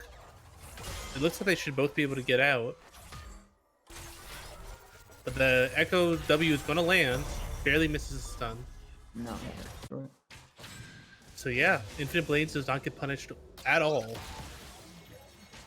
Yeah, and that could have been a kill, I think, if played a little cleaner. Oikawa went over the mark in the bush, didn't realize that he's already past them. Yep. Probably could have found some more damage, maybe even a kill. Definitely a kill, actually. But is what it is. That's why you attack move. Yeah. Or, you know, that's why you just turn. Never mind. Trade going off in top lane. Nasus taking the brunt of that. How many stacks is that? 42? 19. Good. Good ratio. Good start. Take that. So early back coming out on the side of Bronze 10 Penguins on their bot side. Looks like they're going double Dorans versus the Cull of the Vayne. Yep, and Vayne's just gonna want to look to keep it simple. You know, don't underestimate the call either though. Just because it's a call, you still get a little bit of damage. You still get a little bit of life with life on hit. So she can definitely, she's still a champion. But the double Dorans definitely signifies I'm gonna try and kill you from the Jinx. Yep. Does delay her core items though, which is a little questionable. That's a lot of minions. It is a lot of minions. It's a lot of minions. Echo going aggressive. Winds up losing quite a lot of his health. Won't die there. Does have a level lead in mid lane too, so that's going to play a factor as well. He can maybe look for an engage as soon as he hits 6, while Syndra's still going to be level 5 at that point. Little discrepancy there. Mm-hmm. Syndra's on the roam. Yeah. So she's actually giving up quite a few minions in mid lane in order to come down here. Yeah, and she's still level 4. That's... lost an entire mid with the mid. Yep. Okay. She lost a whole wave mid lane. Tommy is not level 6 yet. He should reach it soon, but it looks like they want to start off the early Drake on these back timers. Echo does have TP. Yeah. I'd be fine to keep this up if I'm them. Honestly, they have solo lane advantages. Oiko is like 2 minions off of level 6 right now, and Mansberg is still level 4. So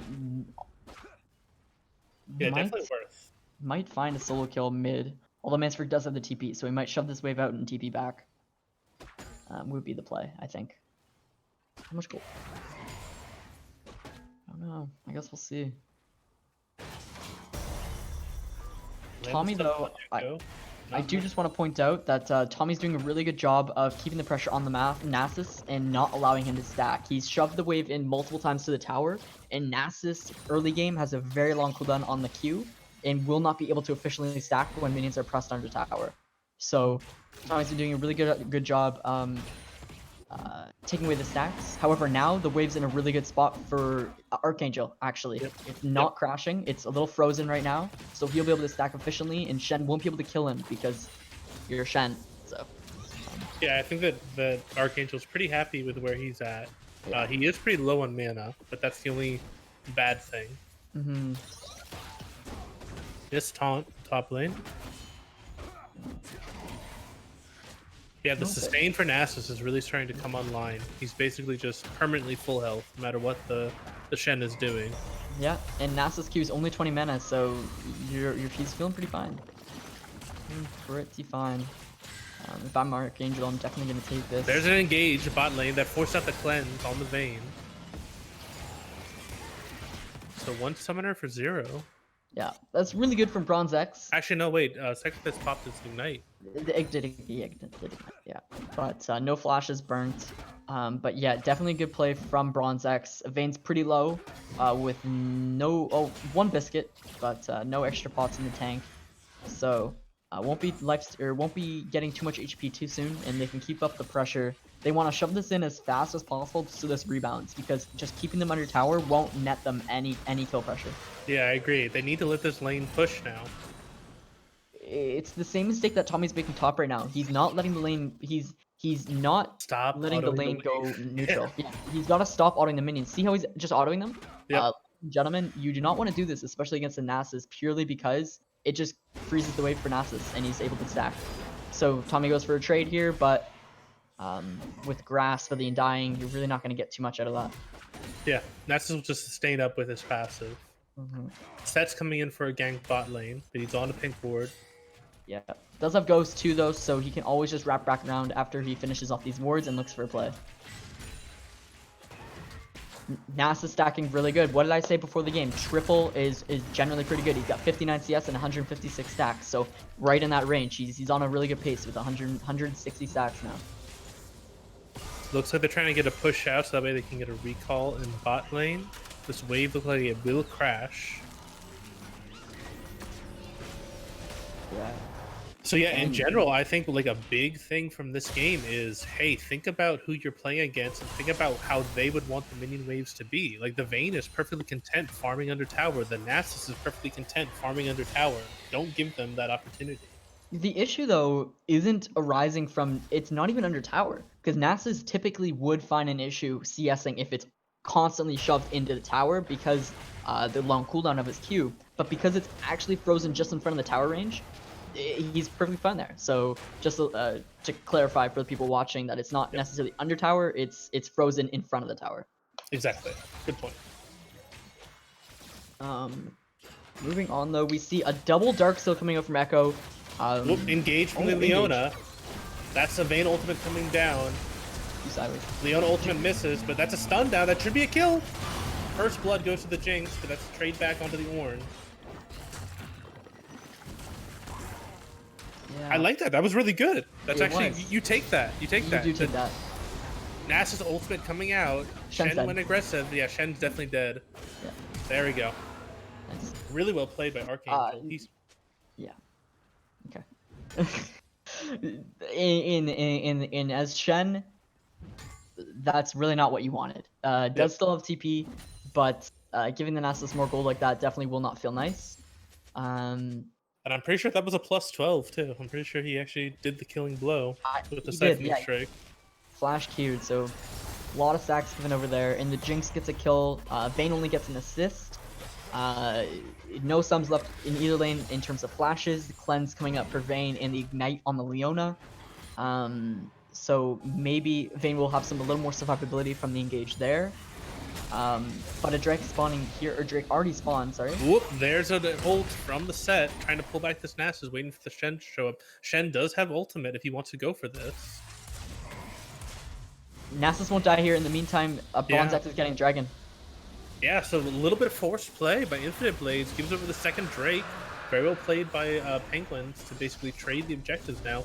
And the Shen has not used his ultimate in any of these fights yet. He hasn't. Yeah. And back to what I said at almost the ending of game 1, was the pressure is all on Nekoma to finish off this game 2 because they do not want momentum swinging. And what we're seeing right now is a little bit of momentum swing. Gold is still even, but you have a Nasus who's 1-0, 82 CS with 228 stacks, now 231 stacks at just before 12 minutes. Yeah, he's getting very big. Oh, mid. Yeah, mid's going, trade going out on mid. Another fight going top lane. That's Nasus ultimate burn. I think he wins this pretty handily. Yeah, Tommy dies again. You don't play this matchup anymore. And I'm gonna point this out. The Tiamat was, and I pointed out the same thing. Have I pointed it? Did I already point this out? The Tiamat? Yeah, well, you kind of mentioned it with him pushing the wave. Like, the Tiamat just pushes the wave more. He went Tiamat bombing, so it's just going to keep pushing the wave into the net. Exactly, so it really, wave management coming into factor here. On display, Archangel, beautiful performance of not letting that wave crash. He's there we go, that's trade of ultimates. Oh, Shen ultimate coming in. That's going to be a kill onto the Syndra. Maybe. There we go. Final kill. Trades 1-for-1. Should be a 2-for-1. This should be the Zac going down. Leona is trying to come up, but I don't think there's any way that they save this Zac. They just gotta leave. They give the kill over to the Vayne now, which is really good. So, winds up being a 2-for-1. They do get the kill into the Vayne. Jinx will have some free time in order to try and push and get some tower plates. Nasus TPing mid to try and stop the push. I like this TP from Nasus. As do I, yeah, you get some more stacks out of this as well. He gets stacks and he prevents the Vayne from getting plates. Now the Jinx gets plates on bot side. Yeah, and he's gonna go up top and he's not gonna lose anything. That's definitely a good TP to Nasus. I support that 100%. Now I'm almost 300 stacks at not 13.5 minutes. So it's just Yeah, and that's Yeah, Trinity yeah. Force done as well. He's big. He's huge. I did this once in my solo queue game and we still lost though, so I'm not counting Nekoma out just yet. But like I said, keeping on pace with the triple stack to CS ratio. Tommy might die here again. The Wither's level 4. If I'm Archangel, I'm going. Yep. I think, but you know, Archangel's just gonna keep stacking. He's content. So Mansford lost a significant amount of health in mid lane on that trade. Got hit but with the W bubble. Yeah. Yep, and that's typically the matchup. Echo really never has to be scared of Syndra purely because of the ultimate. Actually, Ooh, that's a hefty Q there. it was, yeah. Up, there's another potential all-in. There's the ultimate coming down. It's so over. Can't die, does get, yeah. So Shen won't die there, but Yeah, now so the has Shen to play has to this line. save. He has to save his taunt defensively. If he ever Correct. goes aggressive on the taunt, oh, Echo's coming in. He does have his ultimate. Okay, so now Syndra has potential kill threat. Yeah. Because now the Echo doesn't have his ultimate. Syndra can use her ultimate and she kill him. Yep. No ignite on the Syndra though. It needs to back for oh my god, she's not even gonna get her item. Oh, she does. Okay. I wasn't sure on how much the combined cost was for the Hextech GLP, but what did have enough to get it. You only had 550 in the bank, but I guess it was lower than that. So Now it's just even stacking the wards there. yeah, guys are gonna be a monster big time. Definitely not gonna envy Tommy in this lane. I definitely like how much. Oh, ultimate comes down, forces out the cleanse from Deathblind. I really like what Shadow's been doing. He's been really objective focused this game. They've gotten the 2 Drakes, and now he's picking up the Rift Herald as well. 35 seconds left on the, or until the Drake spawns though. After this Rift, they need to head straight bot. Yeah, I would expect that they would want to use the Rift Herald either top or mid immediately, if possible. But it looks like no, they're just going to go straight towards mid. Maybe they'll try and drop it mid. Oh man. Yeah, the only problem is that the Nasus stutter. Only problem with dropping a mid though is unlocking this lane too early for Syndra could actually be a little detrimental. She doesn't want to step up too far. Echo will just run her down. Syndra's not winning this lane right now. It's a little deceiving when they take this tower, and Echo will actually might find some kill pressure off taking this tower too early, purely because Syndra will find a false sense of security of stepping up. Yeah. So you see Syndra and Zac roaming down. I'm curious why Deathblind is coming in forward like this. Nekoma's gonna get killed here, 100%. Yeah, they're 100% going to go down. And they don't even get the trade kill on the Leona. That's 3 drags. So really well played by Penguins to get that, you know, they drop the Rift Herald mid immediately, use that pressure, or rotate bot and get 2 kills. And now that's, yeah, 3 Drake by 16 minutes. Oikwa will respond with mid tower maybe here. I don't know. He actually does this quite slow. Mansford not pathing up just yet. Let's see if he does get the tower. If he gets the tower, then it's a trade, but he won't. So Tower may die to minions. no. Jal. Maybe another time. But going back to all the pressure now, like palms are sweaty for Nekoma because the momentum has fully shifted now. If Bronze X Penguins are able to pull off this game, they go into game 3, the final deciding game, with all the momentum, all of the faith in the world that they can beat this Nekoma team. Nekoma's really got to find a way back in it. Very smart, might I add, for Mansford to early ultimate. Not for the killing blow, but just to early ultimate. Because now Oikwa is low, cannot go for an engage, which is why he's backing right now. Yep. And too healthy to use the ultimate, or else it's just a waste of the ability. Or just forces him out to use it in general. Yeah, I agree. That was very smart. So that's to note there. Stack count 435. Oh my gosh. 435. It's not 20 minutes, folks. This is gonna be a doozy. Shen gonna get run down here, maybe. He needs to use the taunt defensively. Look at Archangel though. There we go. He's posturing up. He can dive this. Yeah, he's gonna dive it. There we go. And what I was saying was look at Archangel because he was orb walking ahead of Tommy, always walking in front. He knows that he can't die. So, oh, potentially in the jungle here. Yeah, Leona's caught out. She uses her ult defensively, doesn't land it. She will go down. Oh my gosh. Oh, Flash is out. Oh, she should have taken the blast cone. Oh! Oh, what was that interaction? Oh my gosh. Winds up being a 1-for-1. Riot. See if the Ornn can get out. A really great play by Penguins to rotate. Jinx ult fires wide. Oh, Ornn's probably dead here. just barely short. Oh, gets the stun. He can land a Q. Chilling smite. There we go. Winds up being a 2-for-1 after Leona gets caught, and meanwhile, Nasus is split pushing hard. Yep, that's 2 towers down. And he is a big boy. Oh. Riot, what is your game? Like, Oh wow, what the heck is this? He has to, no! Oh no. Just barely doesn't get the 1v1. Raid boss down. Raid boss down. raid boss down, raid boss down. Oh man. Alright, so Echo just barely wins the 1v1 versus the Jinx. The Jinx. Oh, never mind. Dies! I was actually surprised the Jinx did as well as she did into the Echo. Yeah. She did step forward a little bit too much. Didn't expect the ultimate back to the Shadow. But good job by Zach to avenge her. Yeah, and I do just want to touch on how unlucky that was from Deathblind. He condemned Psychopaths, which looked to be a wall. On my screen, felt like a wall to me. But it gets on the edge of the wall, doesn't get stunned, able to get out of there and force Beam to overextend a little bit, and it caused both their deaths. So Yeah, that's a tilter right now. Riot, please. Riot, please. Not as bad as our Elder Drake, by the way, though. Definitely not. Fixed spaghetti code.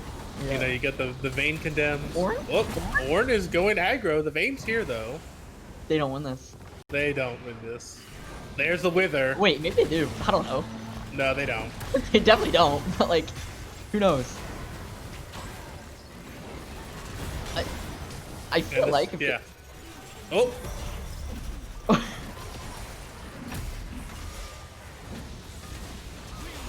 Oh my god. There we go. There's a Syndra ultimate. No, FF, it's Wow. over. It's over, FF. Yeah, definitely go towards Baron. Jinx Leona, get up there. Nasus is unkillable. Tommy doesn't feel like using ultimate. It's over. Yeah, that's actually really surprising. Just how go he didn't next. Use ultimate that entire Just time. go next. Okay, Set's got to go for the steal. He does. Miracle He doesn't steal have opportunity. flash though. No he's got flash! He's hoping to maybe take Nasus over the wall here, actually. Oh, this is so funny. Oh, he doesn't get it though. Infinite Blades goes down, and that will be Baron going over to Penguins, and we've got ourselves a series. Oh my gosh. It is unbelievable that there's no possible way that Bronze X Penguins lose this game. TP coming in from the Nasus. Syndra needs to keep walking down in the Shen. Yep. Oh, Looks like they just want to go for the Drake instead. I feel like they should definitely. And It this is. Soul Drake. It is Soul Drake, and they're not in position to contest. Echo's topside. And what did I say before the game? 22, 25 minute Soul. I called it. Yep. I said it was early. Said it was very early to do, but they also realized that is what needs to happen. So they prioritized the objectives this game, as I alluded to, and strip said, not alluded. And they're finding themselves with Soul at 22 minutes, and So- I find it unrealistic that they lose this game. Yeah, so this is actually really interesting because there was such a priority on banning out Mansford. Now like Archangel has made it really interesting because now you have to say, okay, we probably have to ban this Nasus. We can't let this Nasus go through in game 3. So which ban are we gonna drop? Or at least give it a better counter pick. Nasus can be countered, just not by Shen. So Nasus cares not. he's gonna. They might end the game right here. I'm not gonna lie. Yeah. I think they just might. Hal is Echo's trying still to split splitting. push. Yeah. Does have the TP, so this is actually a good play from him. Not really losing anything. Will get the tower top. Chooses to back now. I would keep pushing. He might think that the base is just in general. Like, I mean, Nasus can 3-shot the towers. Now, ooh, that's a massive scatter the weak. We'll find Shen here, dead. Oh, can't find the ultimate on the Syndra. Syndra forced to flash out. Syndra's still alive. Another massive scatter the weak. Jinx gets a double kill. That's game. Vayne's running for her life right now. Shen gets a massive taunt, but it's not going to be enough. Nexus is exposed. Shen goes down. Bronze Penguins coming back very strong. Ties up the series 1-1. We're going to a game 3, deciding game 3, determine who is going to advance the semifinals. And you know who's feeling the best off that? Mansford.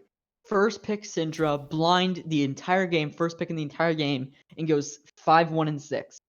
It was not punished for that at all. He's feeling so much confidence to just pick whatever he wants because he knows nothing bad can happen to him. And massive damage too. 15,000 coming out onto the Syndra, 18,000 coming out onto the Nasus.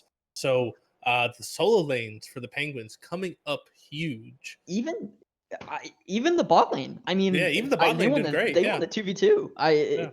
It was incredible to me that post 6, Vayne and Ornn weren't able to win that 2v2. I must have read it wrong, or there was a misplay. I don't actually know, because I feel like if Vayne is able to avoid the Leona through her RQs, especially with cleanse, you really shouldn't get locked down because you're invisible, can't get Leona stunned. So it should feel pretty good, but I guess not. Yeah, so very interesting series. We're going to take a quick break, come back for game 3.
All right, welcome back. We are at the exciting conclusion of this Noxian quarterfinal match between Nekoma and Bronze 10 Penguins. This is game 3, do or die. One of these teams will advance, one of these teams will go home. Joined here with me is Cyanite. What do you think going into this game 3? What should we be looking for? Okay, so looking back to game 1, when Nekoma won, they had a Vayne Yuumi comp, and the Yuumi was able to bounce around to 2 different damage targets, the Vayne and the Wukong. Wukong with heavy engage, and then she would go back to the Vayne and stick on the Vayne for survivability. Game 2, the Yuumi banned.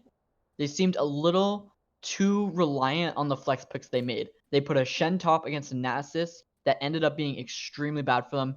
They need to figure out a better counter for that Nasus or just ban it. But then what do you play in a Mansburg? So they need to be more coordinated in their draft and make sure that their team comp all is trying to do the same thing. Yep, and I do think that you need to potentially pick up the jungler on the side of Nekoma a little bit early. It seems like they're target banning Infinite Blades a bit. I expect that the Wukong is going to be the 3rd ban here. Yeah, so they're going to keep the same bans on the side of the Penguins, the Olaf, Yuumi, and the Wukong. It's going to be interesting to see if the oh no, they're not going to ban the Nasus. So they must think that they have something that they can play into the Nasus. I'm very curious about that. Maybe Tommy's got a hidden pocket pick Vayne top. Maybe that's what we're gonna see. I'm actually wondering if he's played things like Cassiopeia top lane and stuff like that. Ooh. Or I'm wondering if maybe he's thinking about pulling out something like that. Okay, they're going to the brand, so there's brand bot lane, 100%. That's bot. And the Ornn, so again, it could be Ornn support again. It's not necessarily locked in for Tommy. And Mansford going back to the first pick, Syndra. If that is Ornn top, then that's not really that great into Nasus. I think Nasus is gonna find some of the same. I think you pick Nasus here. You have to pick Nasus here to force a potential counter pick, and that way you can ban out the Echo. Yeah, this is great. This is great from Penguins. Nice. And like I said, Penguins now have all the momentum, and the pressure is still all on Nekoma. Bronze X Penguins lost the first game. They have nothing to lose, and they felt that way last game. They're feeling this way this game, sorry. Nekoma, they won the first game. Oh my god, guys, we gotta finish off the series. And now they're really feeling it. Infinite Blades going back to his old one trick. This was his one trick last season. He's barely pulled it out this season, going back to the Master Yi for that hard carry in game 3. And I don't, he's a one. Okay, really good on the champion. Master Yi's a really good champion. But Bronze X Penguins in these next 2 picks, I promise you, they're going to go so much CC, it is not even funny. Yeah, Master- I definitely think this is a bit early for the Master Yi. It is. If Leona is not banned, they're picking Leona, and Master Yi will get 1 Leona queued, and Nasus will 2 queue him. They ban the Absolutely. Leona. Okay.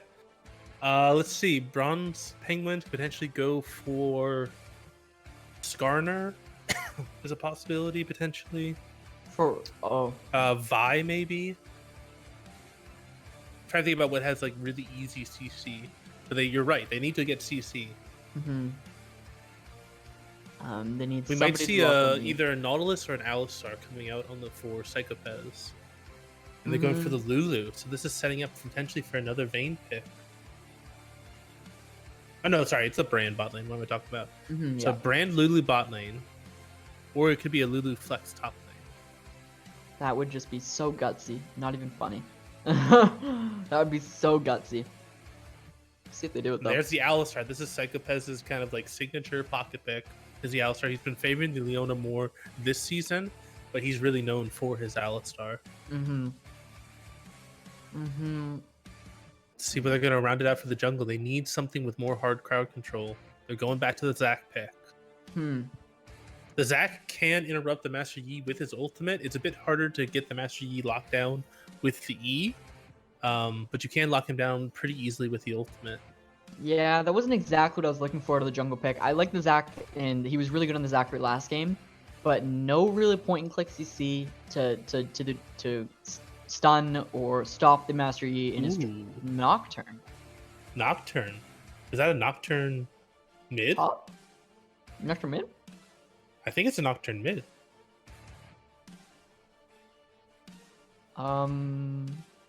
Yeah, I have to assume it's a Nocturne mid. Wow. Hey, Game 3, pulling it out. I'm excited because I don't see any games of him playing Nocturne mid. I don't know how deep this pocket pick is. Hold the phone. Let me do some research on this puppy. What? That is unreal.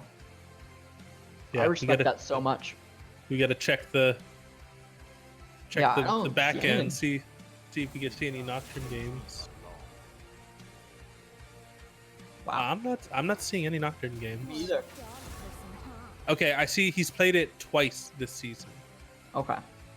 It's number 71 on his on his champs plays list. Oh really? Yeah. Hey, it's still ready, baby. Let's go. Here we go. Let's go. Wow, you must have a lot of faith in that pick for pulling it out. And here, let me get to the storyline on this. We've gone through the pro draft. We got all the champions. There's some deep storyline in this one.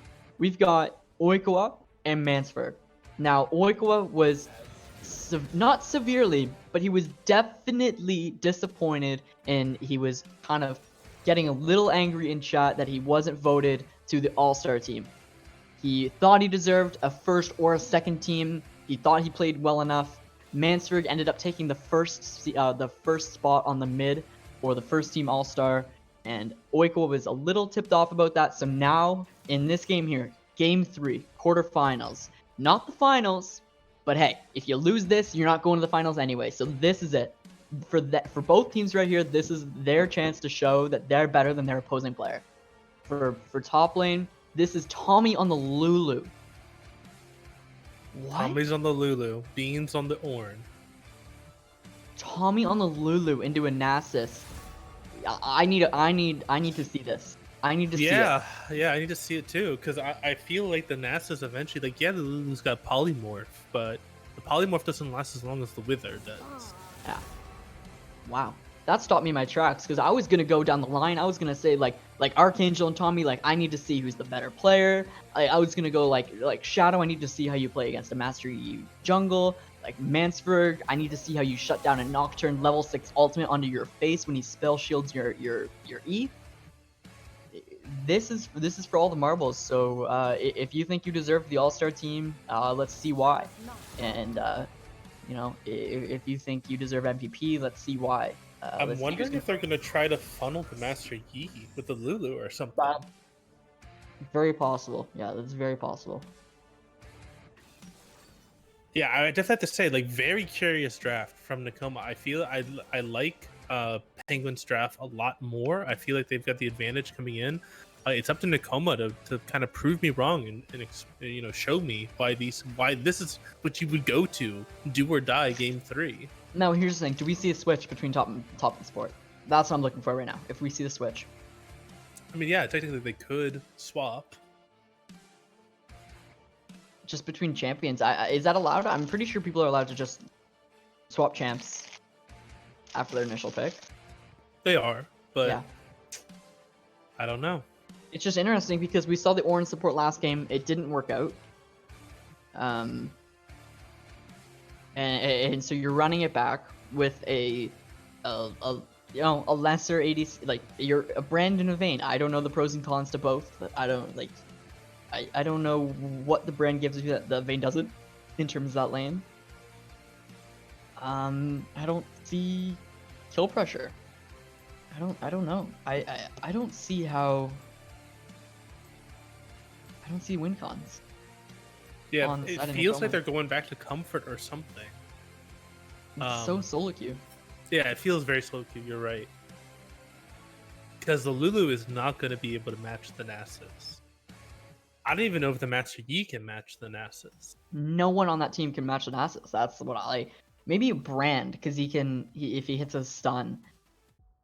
And he Well, I gets mean, they could low. potentially use the Nocturne ultimate to like 3v1 the Nasus, but then you're devoting so many resources topside that Penguins, if they make a good rotation, can just clean up on bot side. And hold on, this is an exact run back of the game from game 2 for Bronze X Penguins, besides the Leone All-Star, correct? Yeah, it's Yeah. identical. So they just played this comp, extremely confident on it. I feel like, and I don't think I'm wrong in this at all. I feel like Nekoma's comp is so much harder to execute than Bronze X Penguins. I agree. You really have to get leads in on Nocturne, Yi, and maybe Brand. I think Brand can actually find success just even going 0-0. Just because Brand always will do damage. That's why the champion's so strong. But you have to get leads on the Nocturne and the Yi. If the Nocturne doesn't get leads, he's just going to be actually a ward this game. So Yep. he needs to get a lead mid. No, but Yi's necessarily not a great ganker because he doesn't have any CC. He just runs at you and he Qs. Yeah. But that's not necessarily for a Syndra. Necessarily scary for a Syndra who can just E you. And Syndra's not like, I can understand why the Nocturne pick would be good into the Syndra, but as long as the Syndra doesn't, she kind of holds her Scatter of the Weak a little bit in order to try and pop the spell shield with her Q instead, then I feel like she should do relatively well into the Nocturne. The one thing is the Nocturne may have push prio on her and be able to rotate either top or bot once he hits level 6. Especially if he goes Tiamat. I don't know. I would expect him to go Tiamat Sanguine Blade. He's gonna go. I'm such a hater on the Sanguine Blade. Just in general, I hate that. I think that item is so troll because League is so like, especially if you're like, let's say Nocturne. So much of the game will not be spent just 1v1ing with no one else in vision. Like I think that item loses so much value when you're not on someone like a Tryndamere or a Quinn or someone who's permanently going to be in the side lane. I mean, one way that they could potentially try to win is they do a 1-3-1. They put Nocturne and Yi on side lanes, and they just rely on Lulu, Brand, Ornn to hold mid. That's maybe the only way that I can see them potentially being able to clutch this out, because they can't put the Syndra into a side lane against the Yi or the Nocturne. It depends how behind they are. I think it's a little situational depending on who's at what point in the game. I think a Syndra can definitely do pretty well against a Yi if just hold your QE for when he gets out of his Q. And if Yi doesn't auto attack you to lower the cooldown on his Q, then it's actually a pretty long cooldown. So she can definitely find an opening after Yi Qs her, sorry, to all in and to QEW or QEWR. Something. Any combo, really. One shot. So I was able to see that it is locked mastery on the Nocturne. So putting a lot of faith on this mid Nocturne pick in the final game, potentially, of their season. This is so funny because I just watched a YouTube video like yesterday about how when Caps pulled out like Vayne mid, just randomly, like in the title of the video was like, Caps' team doubted him until when he picked this or whatever, and it was like this clickbaity video, and I watched it, and it was Caps picking mid for the first time and absolutely smurfing on it. So, who knows? Maybe Oikawa is channeling his inner Caps. Very possible. Yeah, we'll see if it's caps or claps or craps for this game. It's NA, so it's probably craps. So, in general, man, NA is the best region. Mm-hmm. It's definitely the most fun of the region. All right, any deep wards? That's what I'm gonna be looking at right now. Looks like Syndra's trying to get. I don't know why she goes for this deep ward because it doesn't help her that much. Okay, it looks like she's not going to go for it. She will. She actually will. She will. Okay. And she will spot the Yi going towards his Wait, red. it's actually instead. worth. It actually worked this time. It's okay. actually worth. Oh my gosh, it's too good. How many permanent warding strategy? Yeah, perfect. All right. Going into the game, looking at the first builds. Nocturne going corrupting. Yeah, he probably figures he's gonna get poked down. Yeah, he needs the extra sustain. Yeah. Yeah, and Lulu also going for corrupting.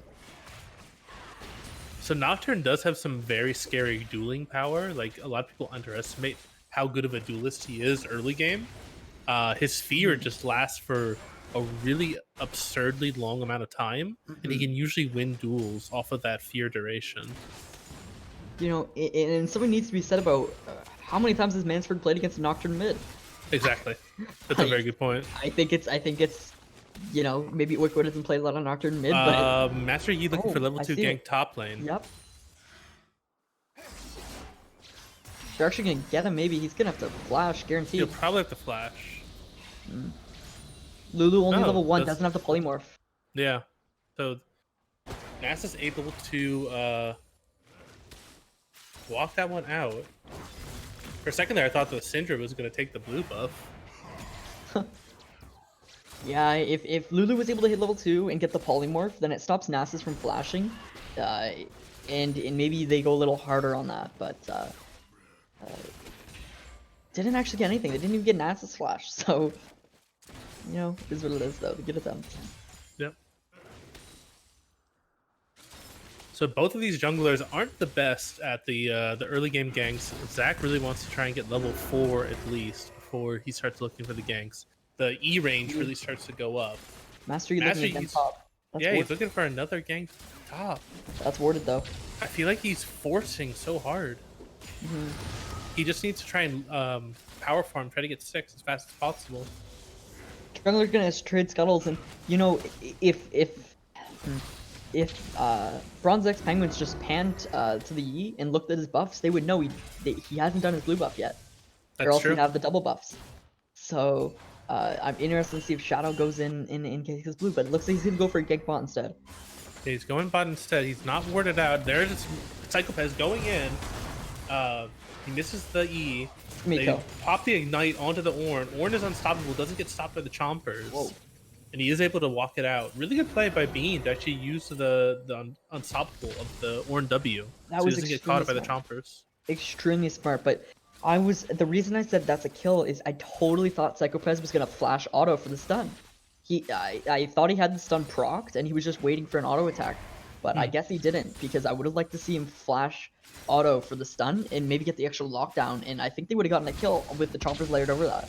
Yep. A good use of the Ornn Unstoppable stops him from getting the chomps, and able to walk out.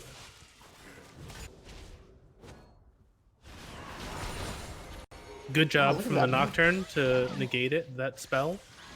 Oh my god. And the good polymorph to deny the I cannon was just minion. gonna say that. Maybe that's the matchup. Maybe that's the matchup. You just polymorph to stop him from stacking.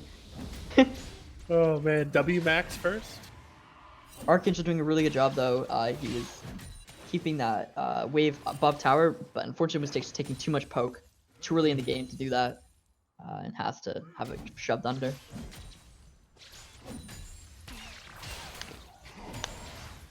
Tommy doing a really good job of going in and out of tower range and getting his autos in there, poking him down.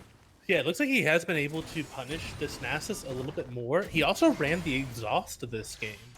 So I think he's assuming that the Wither is going to be rather annoying as this game progresses. But thing I'm just gonna mention is there's no kill. If you're Nasus, you're not gonna die to a Lulu. Like, I'm sorry, with the light still in the kit, it's just not gonna happen with no ignite. I feel like he's playing with danger with the low HP right now, but I feel like after this back right here, I don't think we're gonna see Nasus at this low of an HP bar for the rest of the game. Yeah, exactly. I think this is Tommy's chance to really stop Nasus' recall. Oh, I didn't even notice that Bronze X Penguins were going for the dragon 6 minutes in. Yeah, so again, really good job by Penguins to just basically sniff out when they're in their back timings and go for that early Drake. Yep, that's what he's doing. Polymorph every time. He timed it a little bit too early this time. Every cannon. That's so smart. Getting though. So, but yeah, see now Nasus. Honestly, at this point, Nasus can pop art and run him down. Lulu zoom. Lulu's got 76 mana. Get a couple more lifesteal in there, and you're good to go. Wow, I mean, he's taking a good amount of poke though. Really good job by Tommy. I mean, the Lulu poke is definitely something that's very strong early game. But, Nocturne ultimate onto the Nasus doesn't get it! Oh no! That's tragic. It's so tragic. Yeah, that would have been... I wanted so badly to see Nocturne go flying to base. Oh! Syndra, looking for it? Wow. Wow. Nocturne, did Nocturne have spell shield? Well played. I think he used it. On the R engage? Yeah, I think he used it prematurely. Interesting. So really interesting play. Like I have to say, like, that was really smart to try and go for that top lane play on the Nasus. Just didn't time it, because you don't get interrupted if you're within that last half a second of the recall. Right. And unfortunately, he winds up getting really punished for that. Yeah, like you said, really good attempt for the play. It would have been huge if they got the kill there. But a better play by Mansford to come up top and get the kill while he was rotating back to mid. Yeah, I definitely am. I find his Nocturne build a little interesting. Oh my god. Going for the quad longsword build. I mean, that it will build into lethality items eventually. Yeah, he's got it. But I'm curious why he would prioritize that over going like serrated to get that lethality. Oh, he's gonna get run down right now. Yeah, he's gonna get it run down. Oh, just that's kidding. That's the fear. He's gonna land it. Oh! Oh, Wow. Oh, just barely. Mansford gets the 1v1. I actually was so scared for Mansford there. I thought that was gonna get turned. With That's the ultimate down. They need to split up. Split up. Oh, ball lane. I didn't even notice. Wow. Yeah. So unfortunately, Psychopez and Onioken didn't split up. Oh, Master Yi goes under the tower. Let's see if Zach can get the engage. Nope, Master Yi is too quick and gets away. That flurry of action right there, just everywhere. My directed camera could not keep up. But I'm shocked. So I guess bot lane they got the level 6 advantage and they just went in. Yeah, they basically all in off the level 6. Brand immediately popped his ultimate. Oh, Lulu's coming in. Oh, great job stopping the Zac. Zac can get the pullback though.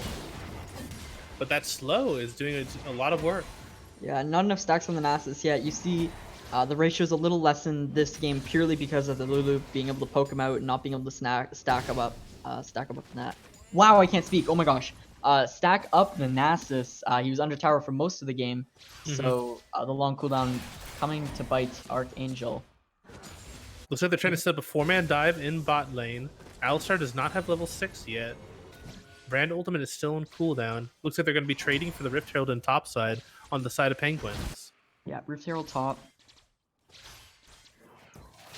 And if they can't make this work in bot lane, they're going to be in a really bad spot. That's what I was going to say. I feel like Bronze X Penguin's going to be okay with this. Alistar's about to... No, he's not. I was about There's to say... the Nocturne ultimate. Flash into the tower.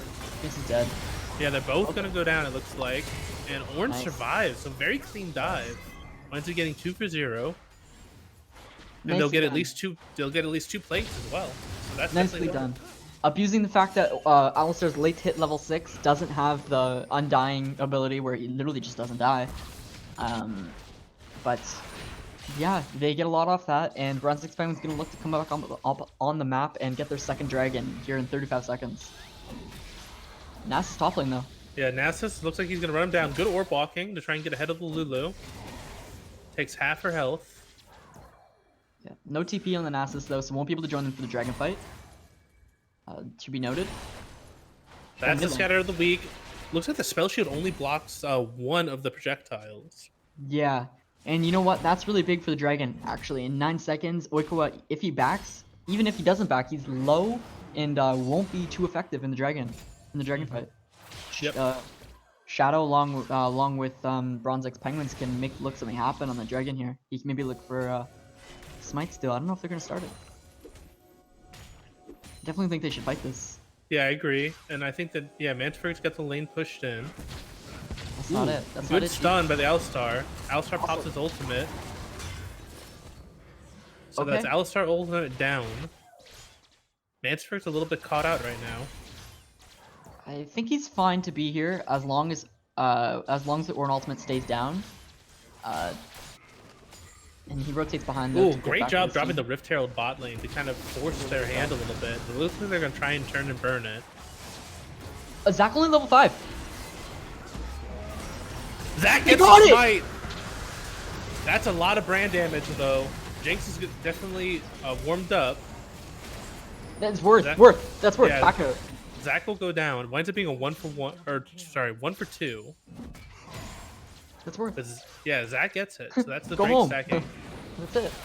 And it's also Ocean Soul, which I Yeah. think really is. I'm not sure which team that favors. I think that favors Penguins more.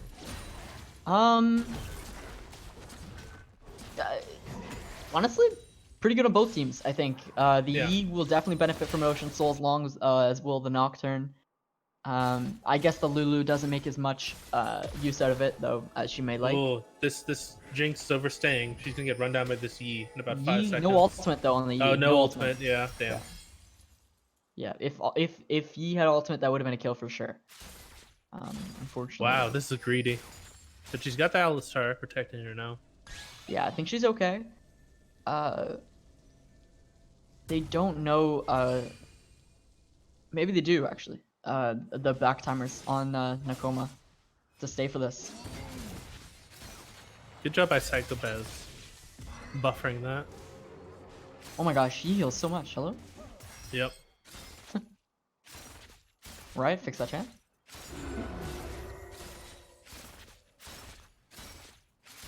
Interesting though, the brand is going top lane, lose mid. Yeah, it looks like Yi's gonna take over bot lane, maybe to funnel more CS onto the Yi. Yeah, it's really interesting. They're kind of neglecting the brand. I mean, the brand does have 4 kills, so he's pretty fed right now.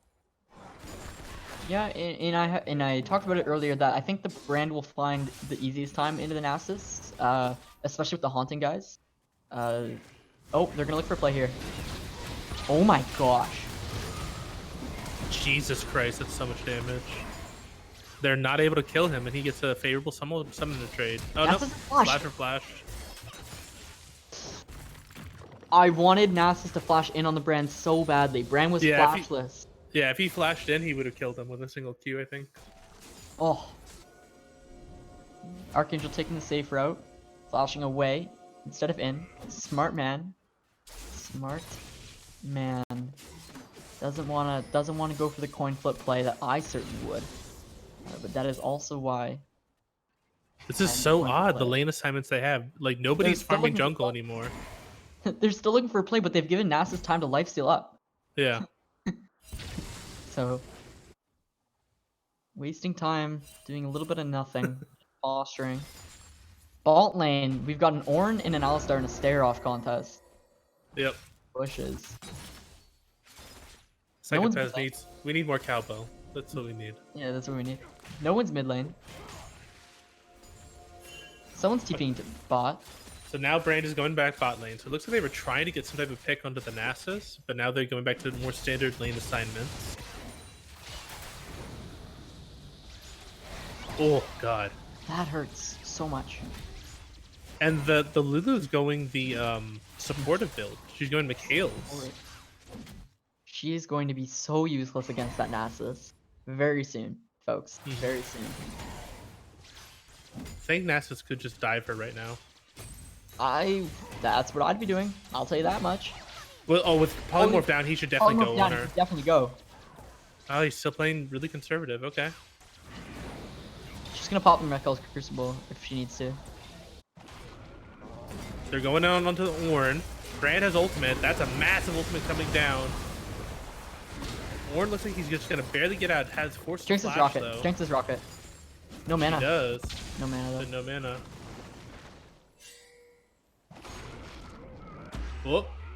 Oh, they look some. Brand's going in. He's taking a lot of minion aggro. Oh, he's dead. Nice. Really good job.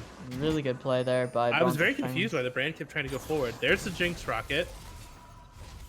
Oh my gosh! Just barely. Oni Noken is going to the thrift shop and saying, "Buy me one," because he is 10 HP off a kill. If Riot could have just bought him a little more damage on that ultimate, would have been nice. Would have been nice. But we see Brand's gonna go for the Leandries. He is splitting though between two items. I'm guessing that's Ludens and Leandries he's splitting between. Yeah, it looks like that. So he hasn't completed an item yet. Drag is up, so he doesn't have a completed item for the drag fight. And the Zac is on it. Zac 2 levels down. Alistair doing a really good job of peeling. They need to rush this as fast as possible. Whoop, they're gonna go into the Cinder instead. Good flash. They're gonna get the drag. Flash follow. If Jinx can survive, she can clean up this fight. Keep Jinx is on excited. Jinx. Oh, the Master Yi comes over the wall. That's gonna be Jinx going down. She had the flash earlier. So that's gonna wind up being a 4-for-0, but Nasus is free farming. I don't Yeah, know, is that worth? You get the third Drake. Nasus gets a lot of free farm, but you wind up giving 4 kills over. Yeah, it's definitely worth it for Bronze X. I think looking at the gold, they actually didn't. The lead didn't increase by too much. Actually, let me just go back before the play. Yeah, it was about 1K before the play, and what is it now? 1.5. 1.5. So. 500 net, 500 income for Nekoma, but Nasus gets more stacks. The third drag goes over. Now you've got pressure of Soul in 4 minutes.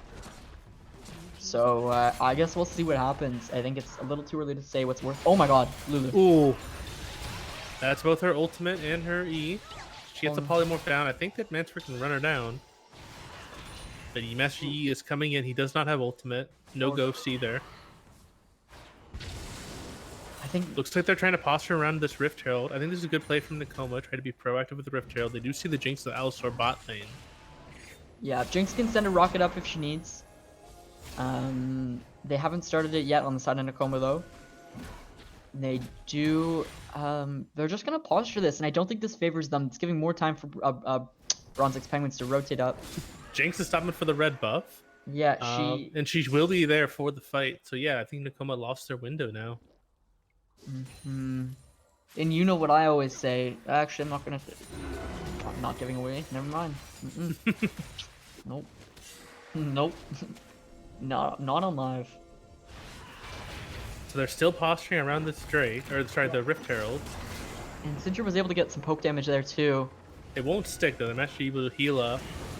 That's the way they're onto the Ornn. In all that posturing just to run away. That's a really early ultimate from the Nasus. She flashed forward. Whoa. Range Q? Yep, range Q. That seems seemed a little forced from Archangel. Got a little hypey. Ornn needs to ultimate here. Ornn He dies. comes out here. Doesn't really hit people. Oh, Cinder's been isolated. She's gonna go down pretty easily. Nice. Oh, almost kills the Lulu. Nasus on the backside, but he does not have so the low. ultimate. Oh, Great knock up! Jinx is gonna clean this up. They're not gonna get the Rift Herald, but they're gonna win the fight. Oh my gosh, it's over. What an amazing play by Shadow, and they're gonna go right into the 20-minute Baron. Shadow MVP, wrap it up. Great play by Shadow, great follow-up by Psychopez, and then the Unioken and Archangel just to finish off the fight and clean up the kills. I mean, Mansford getting killed early, I thought it was disaster for Bronze X Penguins off the early engage from Archangel. But Shadow finding a miracle E, getting 3 or 4 of them grouped up together, regardless, chaining the E into the R, and was giving Jinx enough time to get a rocket splash damage off and really get her resets going and clean the fight. That's the danger of this Jinx, is once you get 1 kill or assist and you're able to get the speed up, there's so much gold value in her passive that you can really start cleaning up fights. Yeah, movement speed's everything. Movement speed's everything, and the more you move around, the more damage you're just gonna get off naturally. So that's that. And now Nekoma's really in a hole here. And can we just talk about how the first game, when Nekoma was taking Baron, I mentioned how all the pressure was on them, and I'm coming back to this point again because I cannot believe how accurate it was. That they felt so much pressure to finish the game off in game 2, and whoever won game 2, if it was Bronze X Penguins, they were gonna feel all the momentum going into game 3. Yep. And we're seeing that now. Because Yeah, so good job by Nekoma trying to set up early for this Soul Drake. yeah. But Penguins does have Baron. They don't need to just stand around in the jungle. They can try to push lanes and create pressure on the towers, force Nekoma to react to them. With the Nocturne though, it's a little difficult because he can so easily just go to you and kill you instantly. That is true. And really not lose a lot. So it is a little more dangerous this game. Nats is on the backside. That's a Zach flash finding to another force engage. out. Oh my god, that damage is insane. Massive coming out from the Nasus. Master Yi on the backline though. He's on the Master Yi on the backline. He's on the freaking Jinx. Not able to take the Jinx down. Finally, the Jinx goes down to the Nocturne. It's That over. went to being a 4-for-1. They only get the Jinx. It looks like the Nasus will wind up killing this poor Ornn. And there's the ace. There's the Drake Soul, Ocean Soul to Penguins, and they're in a commanding position to win this series. Yeah, it's over. Quite frankly, it's the same thing as last game. A little slower paced in terms of the lead. That's not Shadow. I keep wanting to say Shadow. I'm always looking at his champion whenever I start speaking about Bronze X Penguins. Either way, Bronze X Penguins, they've built their lead a little slower this game, but it's coming to fruition now with the Nasus stacking. The Lulu was doing work early game, falling off just like we thought it would though. And now Nekoma's really, they're against it, big time.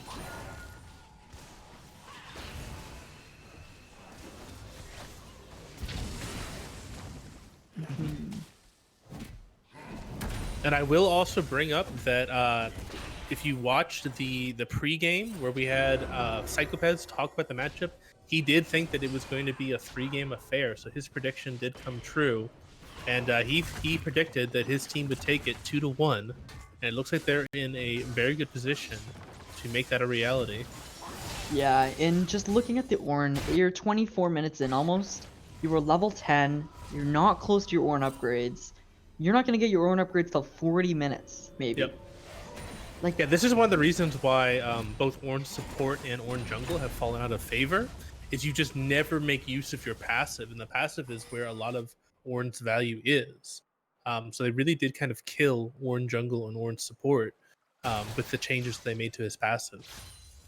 yeah, and looking back to the setups for these objectives, not only at the Rift Herald we saw earlier, but at the past Dragon that just happened, Nekoma gets there first, and they have an Ornn and they have a Brand. Very good ultimates for zoning.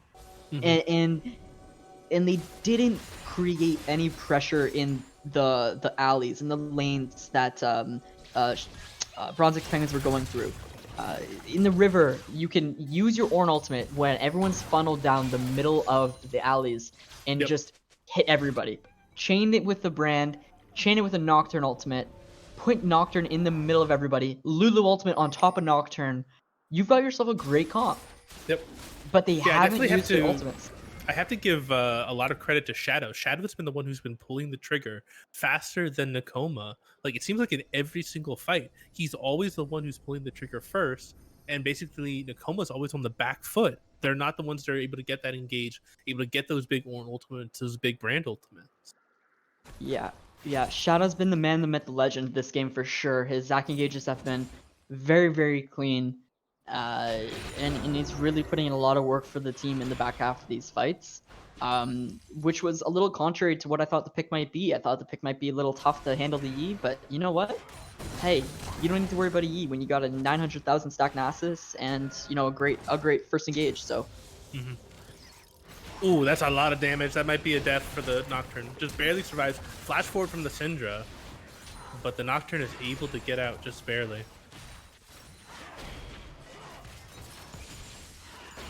Yeah, and they might, you know what? They don't really have too much to worry about on the side of Bronze X Penguins. They can wait for Baron here. They can wait for Baron to spawn. They can put some light pressure around the map. They can go to Baron. They can create a death brush. They can just be there, wait for them. So many options now for Bronze X Penguins. This is one of the other things you're seeing with the Ornn support. He's just not near as tanky as you would expect. Usually, like Ornn is like that death machine. He's like impossible to kill. There's That's the a late ultimate, but Ornn what's it gonna ultimate. do? Like, what's that ultimate? Flash forward from the Nasus, point blank stun, but from the brand. Maybe they can catch him here. They hit the stun, but He's just so big though. Like they're just tickling him, and that's mid inhib going down. Baron's up. yeah, and it's interesting for the next series, the following series. I think who do they play if they win this game? They will be playing Albers? Imagine. So Oh. if Penguins wins this, they will play Imagine. If Nekoma wins this, they'll be playing Owlbears. Gotcha. Yeah, so going into the series with Imagine here.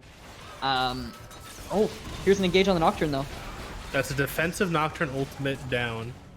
So Bronze Penguins has kind of skipped a few of the steps. They did not clear out Baron Vision before they did that Death Brush. Yeah, you're very correct with that.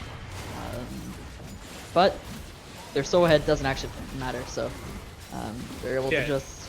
It looks like Nekoma is going to give up this Baron, and it looks like they want to fight for the Elder instead. That's going to be their kind of last stand.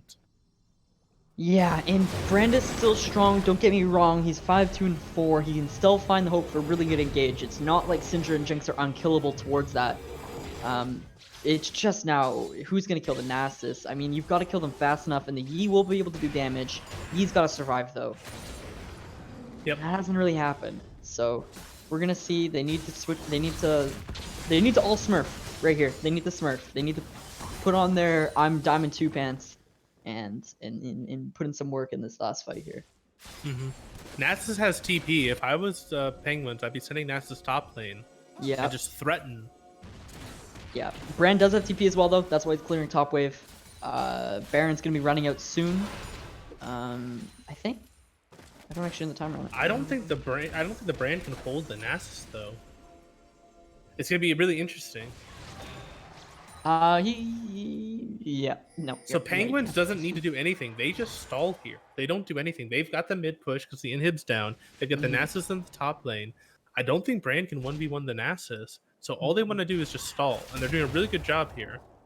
They're just stalling. They're not forcing anything. Correct. And here goes Nasus. Yep, there's the tower going down. Now he's going to start threatening the base. And that's everything Brand has. That's his ultimate. Brand has nothing more. There's a flash coming out from the Brand as well. So now he's flashed Nasus down. can just end the game. Yeah, Nasus just keep going, man. He's maybe looking for a TP play now. Yeah, it might just TP in. Or could just walk down. I mean, heck, neither matter. Nocturne in the backline though. In Oh! the back line. Big. But Nasus is ending the game in the base right now. Look at the Nasus. Brand is TPing back to cover the Nexus towers. Penguins is still winning this fight. Mansford with the insane E though. Yep. TP coming in from Mansford. They're looking to close out this game. Gains There's that the Brand match. going down. That's the game. Baron minions on the Nexus. And Bronze Penguins will upset the number 3 seed Nekoma and advance to the semifinals. Congratulations Bronze Penguins. Big time comeback in the series. They played like they had nothing to lose, and you know what? They had everything to lose, and they came through on the other side and they won the series after falling down 1-0. So kudos to them. Big comeback, and you just gotta think that that was lost in draft for Nekoma. Yeah, it I felt like didn't, they were a bit disorganized in their draft on what their win condition was. and it's exactly like I said. You lose game two. You lose game two after winning game one. You are you. It's like you forget how to play the game. It happened to us last season in our finals against Yep, Ebros. We won game one, we lost game two, and we lost every sense about what works in a team comp and what doesn't, and how do we play to win. It's like you lose game two, and your entire mentality goes from, "Hey, this game's super winnable," and it's just like, "What the heck just happened? Like, how do we play League of Legends now?" exactly. And you just saw it on display right there. I mean, you didn't want to say it, but I think that's a pretty unwinnable draft against Hmm. Bronze X Penguins. So Yep, it is what it is. I think we're going to have some player interviews here. Yeah, definitely. perfect. We're going to have Shadow in here. So Shadow, I think he might be getting my nod for at least the MVP for Game 3. Game three for sure. Yeah. Yeah. Big game out of All Shadow right, for game we're three. here. We're here with Shadow. You guys just upset Nekoma, and I gotta say, like Game 3, I definitely had you as MVP. The Zach was just absolutely phenomenal. So just talk me through that pick. We were a bit worried with the Master Yi that the Zach may not have enough like point and click CC, but you made it work really well. Yeah, thanks. It was something we were actually debating in draft quite a bit, as much as you can debate in the 30 seconds on the timer. We were worried about obviously getting dueled early with Yi, and would I be able to do enough to enable the team before Yi comes online, right? Because Yi's always on a timer. But we decided that if we kept up the rotations that we had in game two, that the Zac, the long range ganks and engages was still what we needed as a team, from a comp standpoint. So we took a gamble on it, paid off. Yeah, definitely speaking to that, like what was the mentality after like losing that game one in such like a resounding fashion? It definitely felt like it was like a pretty big stomp in game one, and then you guys just came roaring back in game two and game three. Like kind of walk me through how exactly that happened. What was the team's mental like, and what was the conversation that was had? So we've had not the best season that we had hoped for, coming in as the sixth seed. So we've unfortunately had a lot of practice on kind of having to bounce back quickly from game one defeats. So we kind of just we took a deep breath, we went and got a drink, and we reset, and we just immediately started talking about what we wanted to change, and we realized what their comp had done to us. We shifted our bands to try and take that away as much as possible, and we actually decided to shift to the Zac pick away from a Mumu because they weren't allowing us to execute on our MF Amumu wombo. So we just kind of shifted to um, another comp we had in our back pocket. Basically, we put Oni on his best ADC and said, we're kind of up against the wall. We got to go with our best picks. And so we put Ken on a comfort pick. Let me be disruptive on Zac, and took our best shot. Yeah, that definitely it was kind of surprising to me coming in game two. Is that I would have figured that the brand and the vein would have been surefire bans, but instead you guys go towards the Yumi and the Wukong, and it really paid off. Like I gotta say, that's you gotta have balls of steel to get just like to have that vein pop off the way she did and not ban it in game two. So yeah, I definitely gotta commend you guys on the draft strategy that you guys executed. I was actually just gonna mention that. What was the speech? Not the speech, but what was the dialogue between not banning the vein? First game, after the first game. So that actually, a lot of that was due to our bot lane. Again, we kind of reset ourselves mentally and started reviewing what the problem was. And Vayne, yes, Vayne was a problem. She got fed pretty much hard carried the last half of that game for their victory. But what we realized in going back and thinking about it was they had they were using like Vayne and Wukong were being used as a Yuumi delivery system, and Yuumi would get into close range, pop or ult, and like our whole team was just shut down by that. So we took away their hard engage option, and then the Yuumi just as a possibility of being delivered on someone else. We take that out of the equation, and it freed us up to play to our strengths. That worked out. It worked out beautifully. I mean, as you guys can see, I was definitely shocked when it happened, but you guys really rallied back for game two and were able to stifle their carries. We talked a lot about how your advantages would come a lot from your solo lanes, and game two we actually saw your bot lane going 2v2 with them, and that was really surprising to us. But kind of alluding back to your solo lanes, in the game two we saw Mansford first pick the Syndra, just blinding the entire game. Was there a lot of confidence there? What was the reason for the not waiting for a counter pick? So a lot of it comes down to the fact of our plan coming into the series was a lot of times we'd played for a scaling comp, and what we've seen in the division this season in Noxus is that scaling doesn't work, right? Everyone's fighting all the time right off the bat, right? You want to end the game at 15 minutes essentially. So we wanted our solo laners on people that they could scrap with and felt confident on, and Syndra and Mansford, that's one of his comfort picks going back years. So when we had the opportunity to pick that early and kind of set the pace for ourselves, we jumped right on it. Speaking of comfort picks, were you a bit shocked that they didn't ban the Nasus? They didn't change their bans at all for the game 3. They still continued with the Silas, Cassid, and Vigar bans. We were a little bit, but as we've come to learn from playing with and against Mansford, it's very common to see a lot of bans thrown his way. He can snowball and hard carry a game on a number of champions. So as we were a little bit surprised that it was still available. In fact, that's one of the reasons why we went ahead and picked it in the first rotation in that third game, because we didn't want to take the chance of that being removed. Yeah, I thought that was very smart. Yeah, I think that you guys can review the VOD, but I thought your game 3 draft was brilliant. You guys did it perfectly. It was funny, we were actually a little nervous about our game 3 draft because of the Yi. That was enough difference in the comp, and we know Infinite Blades plays a pretty mean Master Yi. So we were a little nervous. That was definitely a sore spot we identified, but like I said, we took a shot with a plan and a comp that we felt comfortable with, and went out and tried to execute. Yeah, that definitely was the only concern we brought up, but we were thinking maybe going to something that had more hard CC, but you guys really made it work. It was really impressive. Sinai, do you got any more questions? No. I got one more, but I want to give you the shot to step in.